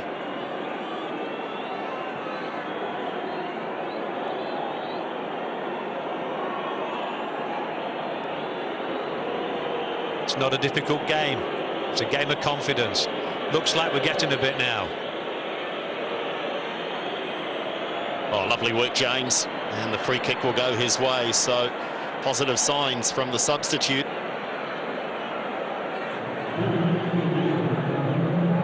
Equally, Steve, of course, Mexico, do they change their approach now? They've got three. They've got a foot in Brazil. Do they change their approach and sit back a little? I don't know. I don't think they need to. I think they're really comfortable with things. It's not about that. I think they can score 5. But it's about whether we can keep things tight. I've just liked this last little patch, the last few minutes here. Can we get something out of these situations? Loose ball on the edge of the penalty area. Mexico deal with it. Woof onto the chest of Tony Lockheed. Smith. Barbarouses. Wood was lurking. Smith. McGlinchey. 3 in the penalty area. McGlinchey goes far post, and that's the first real involvement from Munoz. And not only does he read it well, but he sets the counter-attack in motion. Oh, Visilic. That'll be a yellow card, you would think, for the Godfather. The veteran defender. And that's one where he probably, I guess he's thinking he's taking one for the team there, perhaps because it's about legs. He's 37. He just is that taking one for the team? Well, slightly misread. I think Peralta just about a day. Peralta just about took one for the team, Steve. But yeah, certainly Visilic, all the experience showing there. We could have been in trouble, though, had he gone past him, by the way. Yeah, if he didn't get the ball, he was going to get the player. Marco Rojas is on. So Ricky Herbert is making changes that he might have planned perhaps for a little later in the match. Perhaps not at all at the Azteca. Well taken by Moss, well read, easy so. There's Barbarouses. Suddenly they realise now, New Zealand, that there's no choice. They have to show some attacking intent. Well, where they gave the ball, you know, they gave space away in that first half, was sat far too deep. Now they've got the players on it who do have the ability to, you know, to actually retain the ball and have 3 and 4 touches in James, and now Rojas gone on there. Vasilic across again in cover. And as I say, sometimes I just thought in that first half it was a case of too many cooks, because there was people wondering what their job looked like. They were wondering what the job was, because there was too many free. We had too many free players who were marking too few at times for them, and neither doing either or.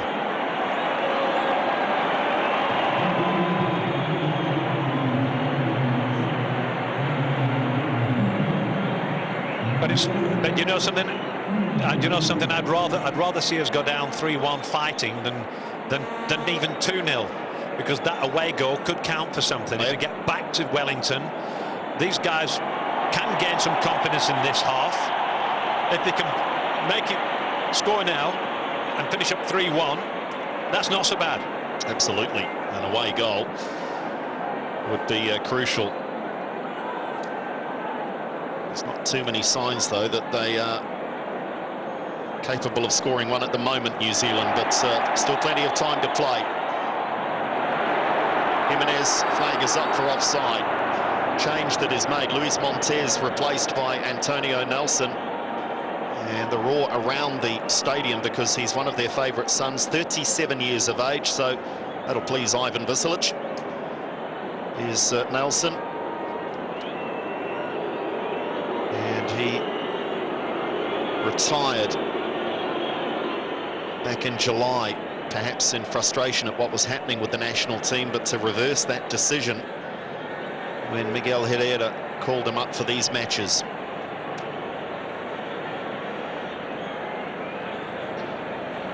He played his entire career, Steve, in Mexico, so he's a local boy. He'll be well comfortable in these surroundings. And not a bad league to play in too, by the way, is it? And fantastic stadiums, and it is fully professional too. It's not like it's part-time. Bertos.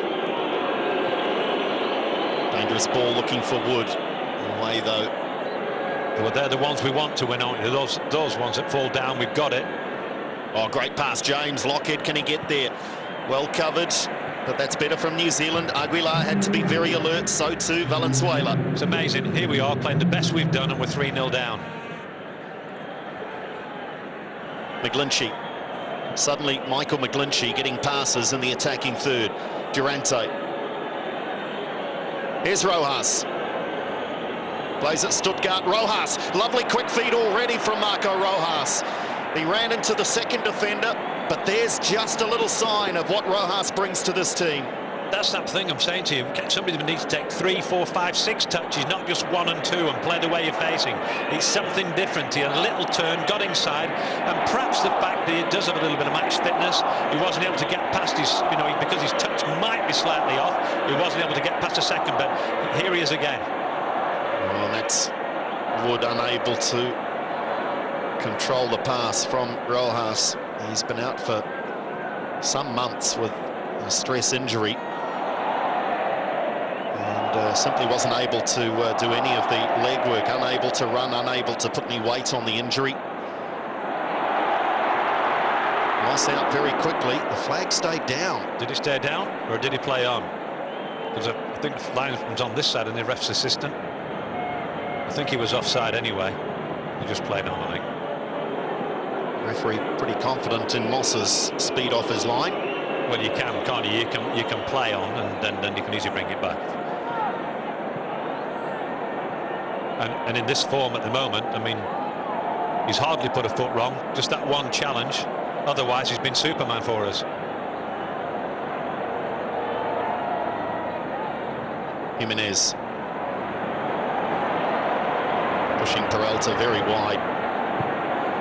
Oh, they've got space in the area. Pena, Jimenez, scrambling New Zealand. Suddenly Carlos Pena looked like it was another tap-in. He just couldn't get the purchase on the shot, the number 18. Gee, awareness at times just in there, it's dangerous. It's sort of like almost ball watching, watching men and not really understanding where players are at times. But it's been a better patch for us this last sort of 10 minutes. Well, that's the last involvement for the sturdy frame of Carlos Pena, the 23-year-old, plays his football at Leon. That's Leon in Mexico. And I think I caught a glimpse there of the 17, Alonso Escobar. He's one of the youngsters, just 20 years of age. And Moss able to clean up. Escobar has started his international career just nicely, thank you. 1 match, 1 goal.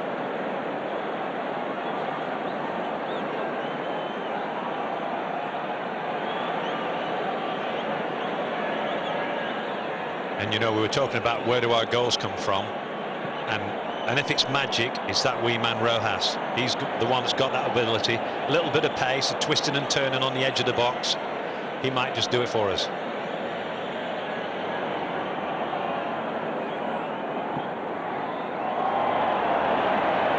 Lockheed chasing. Aguiar there first. Play on, says the referee. It's about 104,999 whistles went off around the stadium. And this time offside. Well, Aguilar.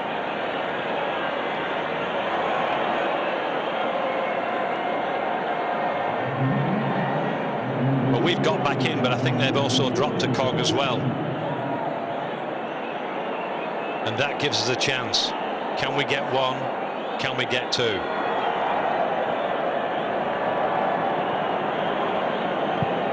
"25 minutes to play at the Azteca.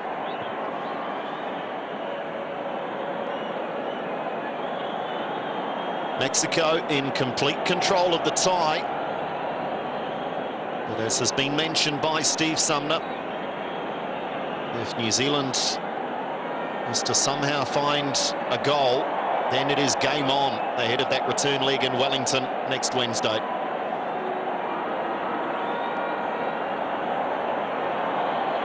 And now, of course, it's the New Zealanders trying to get on with it. And it's times like this, you say, you know, you're trying to stay positive, but you're saying things like dignity and pride, and let's keep battling, keep going to the end, boys. Maybe they'll just drop off a bit and we can nick something. Barbarouses with the foul.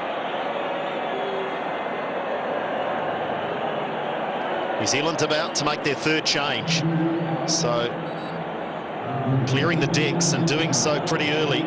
Chris Wood is replaced, and on comes the hero from that very night 4 years ago to the day, Rory Fallon.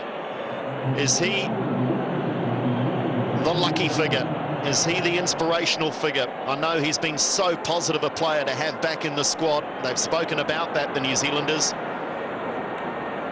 And he's just that sort of player, Steve, that can get off the bench and get the boys going and suddenly find a piece of magic. Well, he's the bloke that I thought, you know, 2 weeks ago I was speaking to his mum and his dad, and I said, you know something, I might start with Rory over there because you know what you get.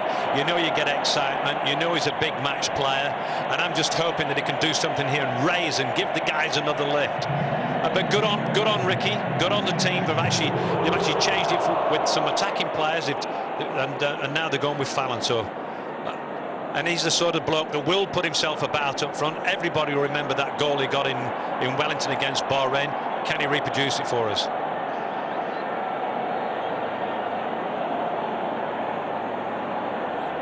Barbarouses, they are pushing forward now. They're trying to pinch possession if they can. That will take some risks in doing so, though.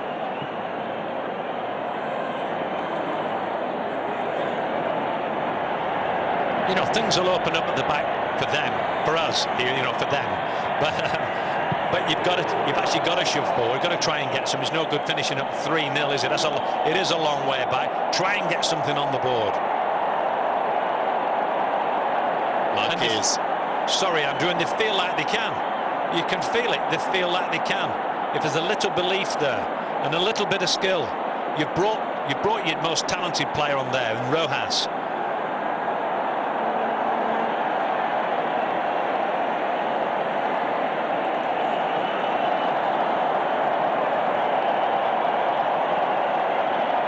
Well done, well done. That's more like it. Good touch. That's more like it. His first touch in the first half. Well, he's hardly getting a touch in the first half, but that's seriously better. He knew he was under pressure. His first touch had to be good. Great little turn. He kept the ball, but was still giving it away.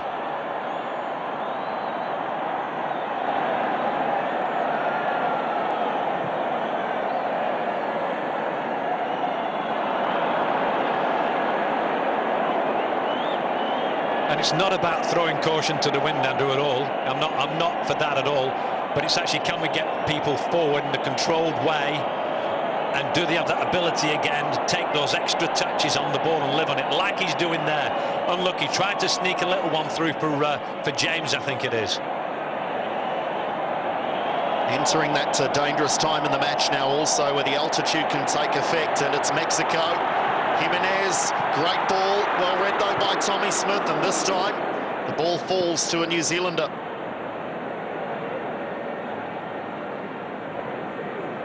Yes, they've arrived very late into Mexico. It's one of those smash and grab approaches. It's the only choice, to be fair. The FIFA window does not allow the New Zealanders to have assembled any earlier. But this now, the last 20 minutes, this is when it really does become an issue of the lungs. Well, it does for some, Andrew, and it's not going to be for everybody, because everyone's built differently, aren't they? And I can tell you that a friend of mine actually went up into Peru, into the Andes, and he told me his son ran up the track, and it said, and everybody else could hardly walk up there, so it affects some more than others. But who is it affecting now?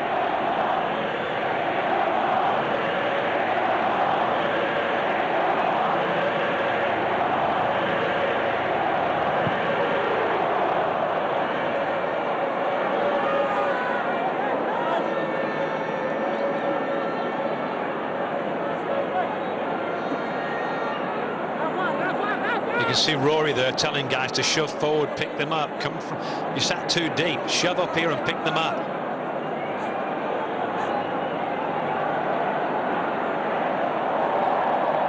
You know, and have we paid too much attention to the fact of talking about altitude? Well, Durance has got himself into a spot of bother here now. And Andrew Durance,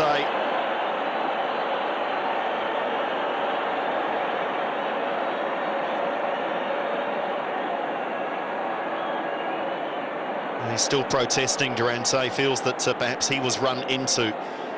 But it's one of those situations that centre-backs never seem to be on the winning side of the argument, occupying that space. He's just there a little late. Actually, it looked like he slipped too, didn't he? Looked like his footing went from underneath him. I'm not sure there's any intent there. But however, it's not about the intent. It's the end result. 4 in the wall for New Zealand. Glenn Moss will be alert to the strike on goal danger.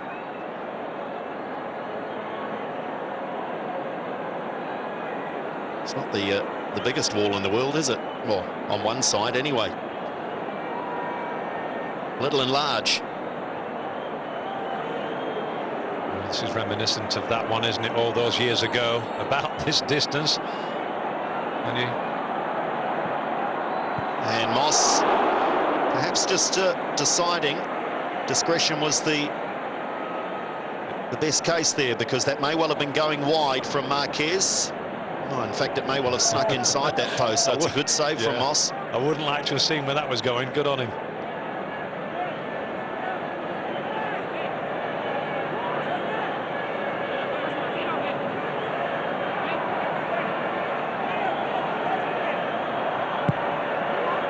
Free again, Marquez. Well, Amazing. New Zealand stand and look at each other, and Marquez might look at the replay and think, I'll never get an easier chance in international football. You've got to threaten those. It's unbelievable. Everybody stood and watched that. How did he get free? You know, sort of maybe 10, 12 metres away from the goals from a set play. You saw the corner taker put both hands up.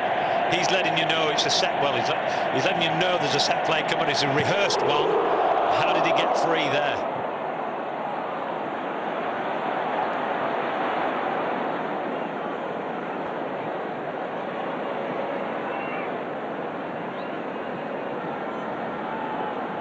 Aguilar. Mexico look to have absorbed that spell of pressure from New Zealand. Here they come again, though. And just that touch from Marco Rojas, perhaps a sign of the time that he's had out of the game.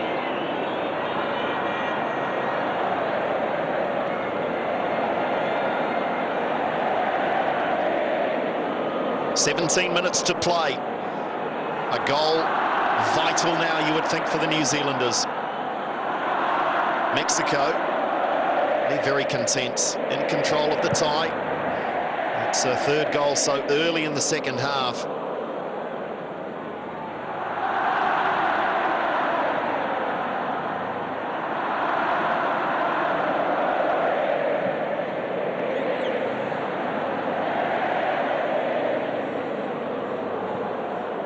So my mind's actually turning now to Wellington. What happens there? How can we turn it around? Do we believe? Do we believe we can do it? And what sort of shape of side does he come out with? What types of players does he want in there now? They've tried the sit-in, tried to get the flat back five, well, not really flat back five, but play a five at the back, four in the middle. I think people got in each other's ways there, in that shape of 5 and 4. Now with a more attacking lineup, do people understand the roles a little more? And is that how we'll go in the next game? New Zealand have switched off. Mexico well and truly switched on. And it's Fallon who has to come back and defend.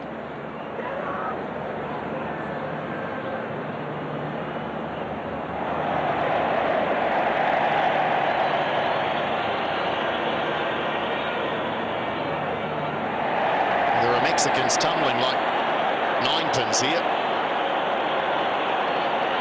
Yellow card for Leo Bertos, and the referee says, just calm down. He didn't think he'd done much there, did he? You could see with his reaction, he looks frustrated. But if you run across the back of someone's legs, well, he was late anyway, you could see that. Flipped him late. Yeah.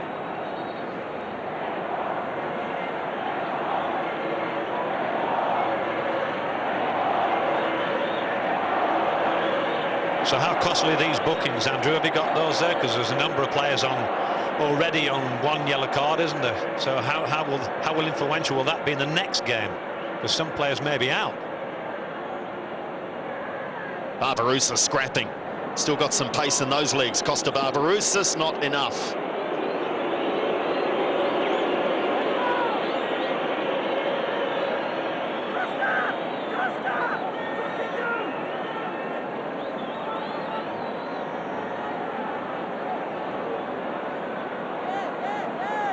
You know, it's times like this now, you look around your team and you've actually, when all things are falling down around you, you've got to dig in and do it now.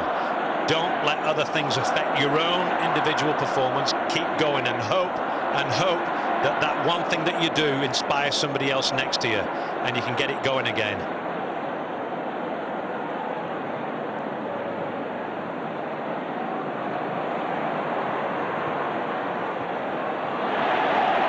Lockheed, handball, not given. Goodness me. Clear handball from Tony Lockheed. He was all over the shop at 6s and 7s and may well have dodged a bullet. Ball played through and easily taken by Munoz. But Steve, goodness me, that was a moment. He was all over the place there. Didn't know where the ball was, didn't know where his man was, didn't even know where he was, and doing a wee twirl. Lucky to get away with that. Very lucky. I mean, 100,000 people had seen it. We saw it here. Referee decided not to give a penalty. It certainly looked uncomfortable.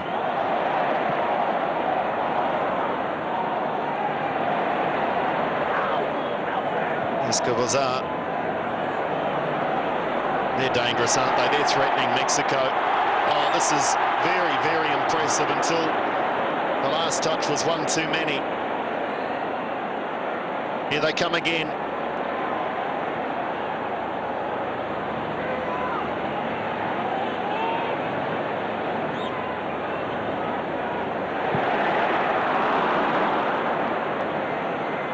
Come on, who's calling the troops? Who's rallying them? There you go, handball.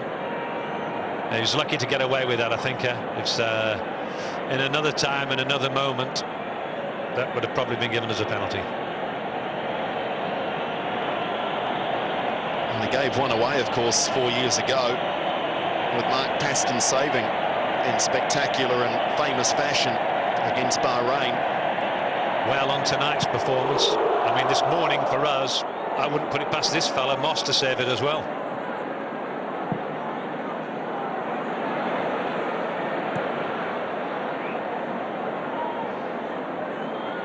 Look at this now, the guys are chasing. Look at them chasing now. Now they feel, I'm sure they feel now, gee, we're getting away with this. At altitude, we've been told it's hard work.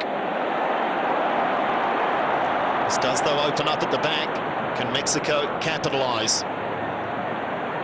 Escobar, away by Durante.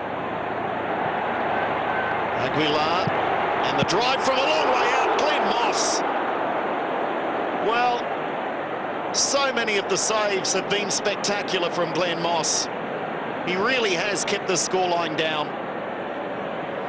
Brilliant stop. I mean, you expect that at this level, but superb save.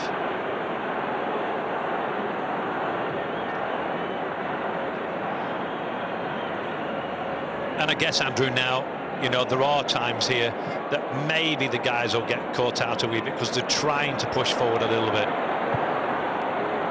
But ball played across, and Moss can't stop this one. This is a stunning header.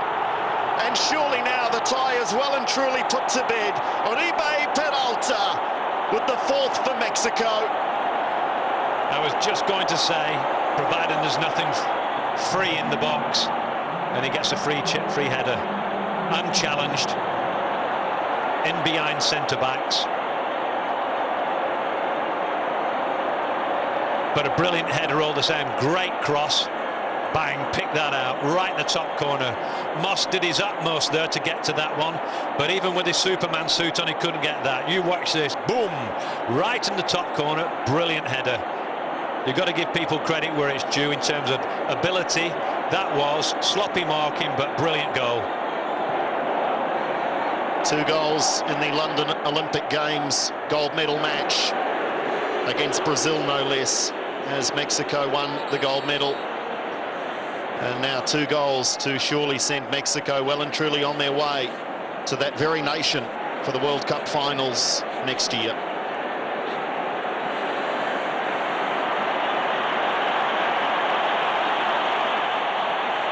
Well, they've had a tortured qualification process thus far. Everyone kept waiting for the giant to awaken, and Peralta has certainly helped them awake from their slumber. Well, is it a World Cup without Mexico? I mean, we were all dreaming the dream. We've done our best. We know the squad was down on numbers. It's not got the same abilities as last time. We've all tried to believe. This is showing the golfing class, showing you the difference in touch. But let's get behind them. There's still time to go. Can our guys score? We've got them here next week. It should be a cracking game anyway. And you've just got to give credit where it's due. Look at that header. Boom, right in the top corner. Brilliant skill. Moss couldn't get there for all he was worth.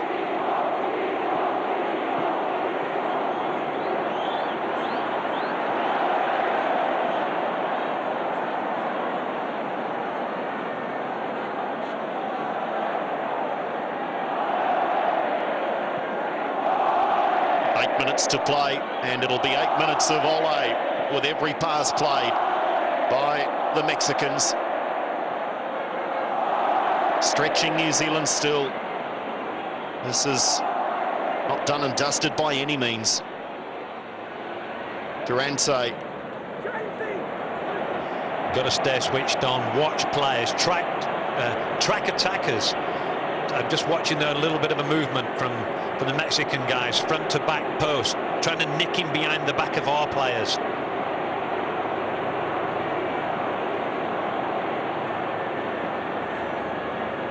But Peralta, class act. Jimenez, class act.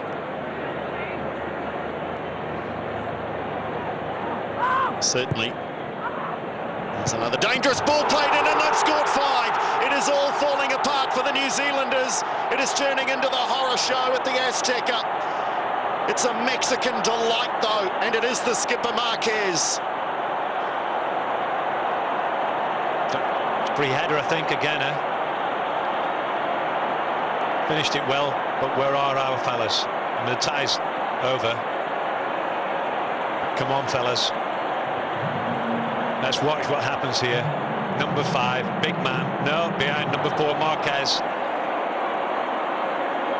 Managed to get off his markers. He pulled away. I'm not sure who it was. Pulled away from defence. Perhaps they got distracted by the run in front. They're looking for more, though.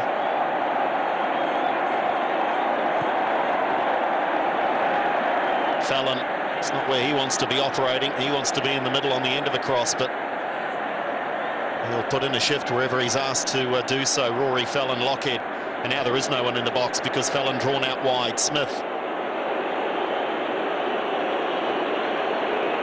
James for Bertos. Bertos towards Fallon now at the far post. Chance, New Zealand wide off the post. Yes. They've scored. There is consolation for the All Whites. Is it too little, too late? Chris James with the goal. Well, that means 4 at home, doesn't it? It means 4 at home now. Good on him.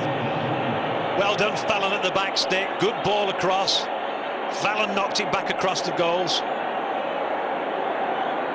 And he just guided it in. There's Fallon back across. James left foot. Anything will do. It nestles in the back of the net.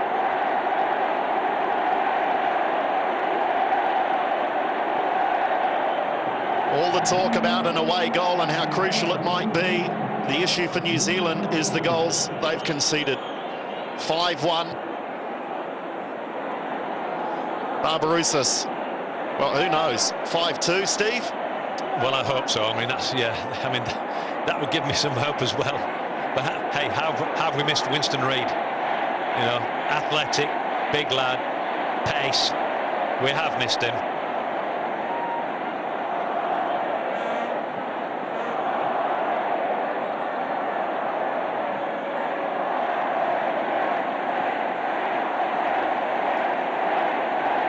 Certainly, Chris James has had an impact in the second half, the substitute. Yeah, it's just that ability to take an extra touch, isn't it? Get it down, play, swivel, turn away, try and keep possession.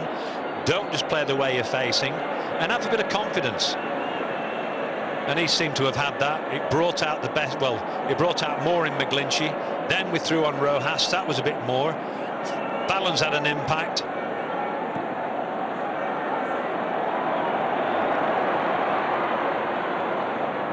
Vasilich able to just shadow that one over the goal line.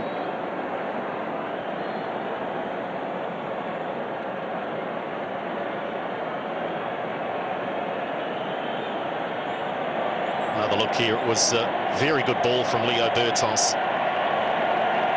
Still had some work to do, didn't he, Chris James? Well, he did, and look at Marquez throwing everything in the way of it there, keeping his arms tucked in. Hits the post and in, that'll do us. Can we have another? Not long to go. Well, it is surely now, Steve, it is a case of throw caution to the wind. If you're going to go down 5-1, would you not just as easily go down 6-1 in the pursuit of a second goal? Well, it's in the pursuit of confidence too for the next game as well, and it can you actually, what else can you create now? What else can you develop without getting caught out? Driving from distance, Moss punches clear. Bertos a little lucky. Here's James. Lovely touches.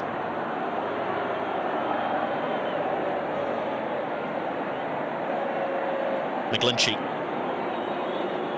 Isn't it funny how it rubs off on some people there? I mean, James has taken 2 and 3 and touches, 4 touches, and McGlinchey's decided to do the same. He's having an extra touch now as well.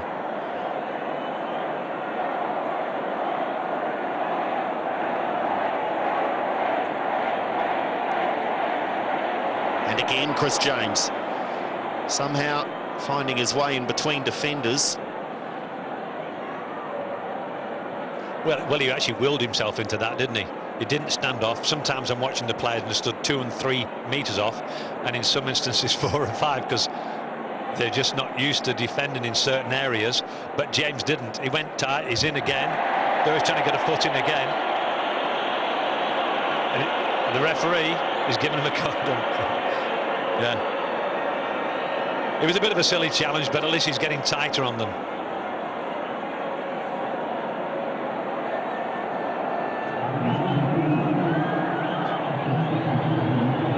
Chris James is okay though, Steve. He's not at risk of missing the return match. Leo Bertos will, with that yellow card that he's picked up this afternoon. Rojas wins the free kick, stays down.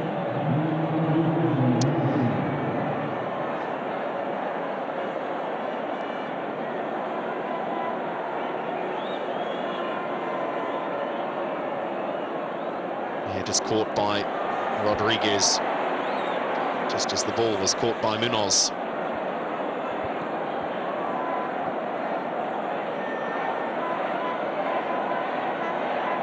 Jimenez, oh, he's gone past Vasilic, gone past James. Jimenez, oh, saved by Moss. Well, that would have been a delightful goal for a very impressive Raul Jimenez. Yeah, tidy little bit of skill here, wasn't it? Cut inside Vasilic and inside James as well. Left peg. Here's Moss, he's still there.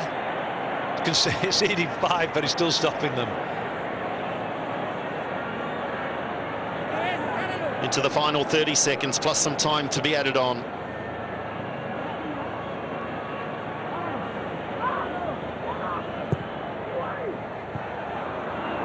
And this time, the set piece comes to Nout, and on so many occasions, and that will disappoint Ricky Herbert as well as the players, of course. But at set piece time, New Zealand traditionally so organised, and it's not been the case at the Azteca. 3 minutes of time to be added on.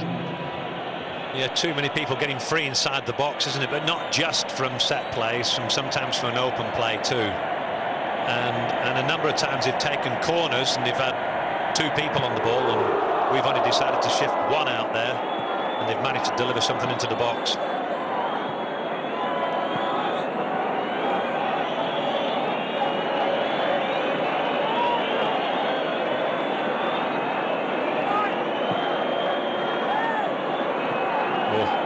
Marquez straight through the back of Rory Fallon, and that's some ask, I tell you, because there's plenty of real estate to have to go through there.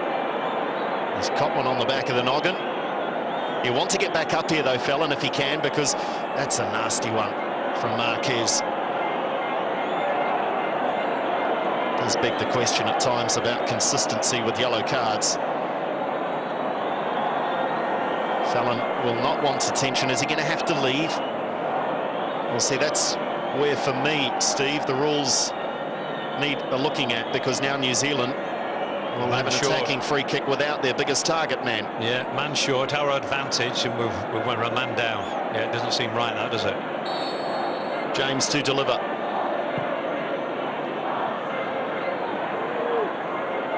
McGlinchey.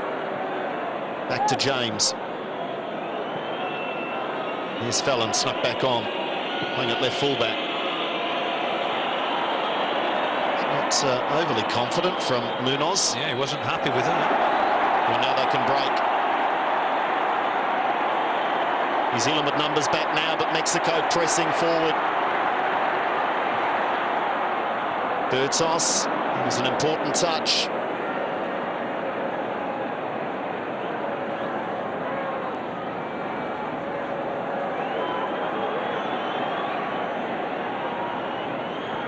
Mexico may well be content here just to maintain possession. 60 seconds to play.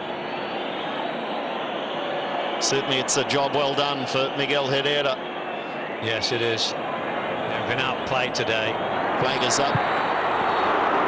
No surprise, Moss makes another great save. He'll prefer that was play on. Put another one on the stat sheet. Certainly offside anyway. Certainly you cannot point the finger of blame at the New Zealand goalkeeper in any way, shape or form. He's been superb. Well, I'd be interested now to hear, I'm guessing Winston Reid seen the game when he said if we get our tactics right, we've got a chance. I'm interested to know now what tactics he was talking about. We're probably never going to hear it, and we're not likely to know it. But is this how we thought we would have played? Because we gave it away in that first half. That is the end of the first leg in this home and away tie to decide who will go through to Brazil 2014. The handshake, the respect from the managers, and his prayers were answered, Miguel Herrera, because Mexico had more than 1 foot, you would think, in Brazil. He'll be seen as the hero without question in Mexico, this mad, passionate footballing nation. And these two teams will return to play again in Wellington in just under a week's time. But surely, if the mountaintop was within reach for the All Whites 90 minutes ago, they might well be back down at base camp heading to Wellington. It's finished 5-1 here at the Azteca.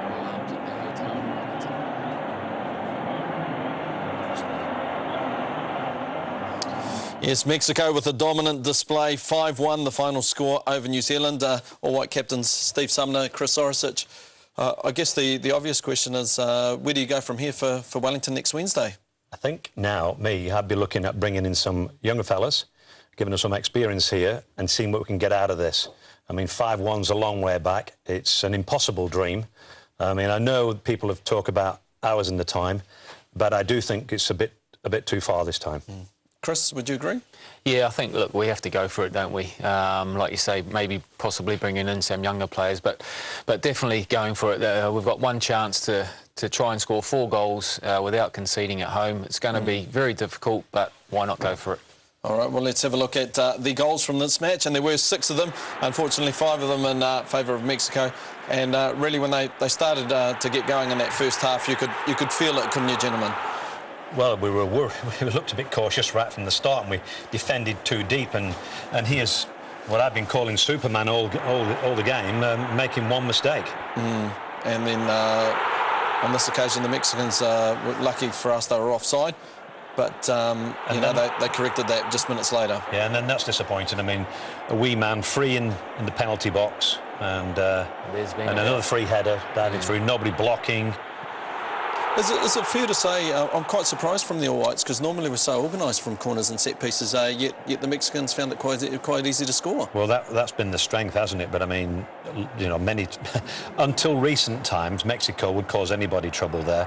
Maybe under this fella, they're just back on song. I mean, that was a brilliant header. Yes. I mean, I know it was a free header, but he stuck it right in the top corner. Yeah, Peralta too, of course, in that final, that gold medal match at the Olympics. 1 in 29 seconds scored the record for the fastest goal at the Olympics. Yeah, this one's disappointing too, isn't it, Marquez? I mean, he's almost ducking down to score that one. And he'd be very, very happy with that. And then the All Whites with a consolation goal. And, James with a nice finish, and Rory Fallon a nice setup. Well, I think that we looked better when we had blokes on there that are more accustomed to playing a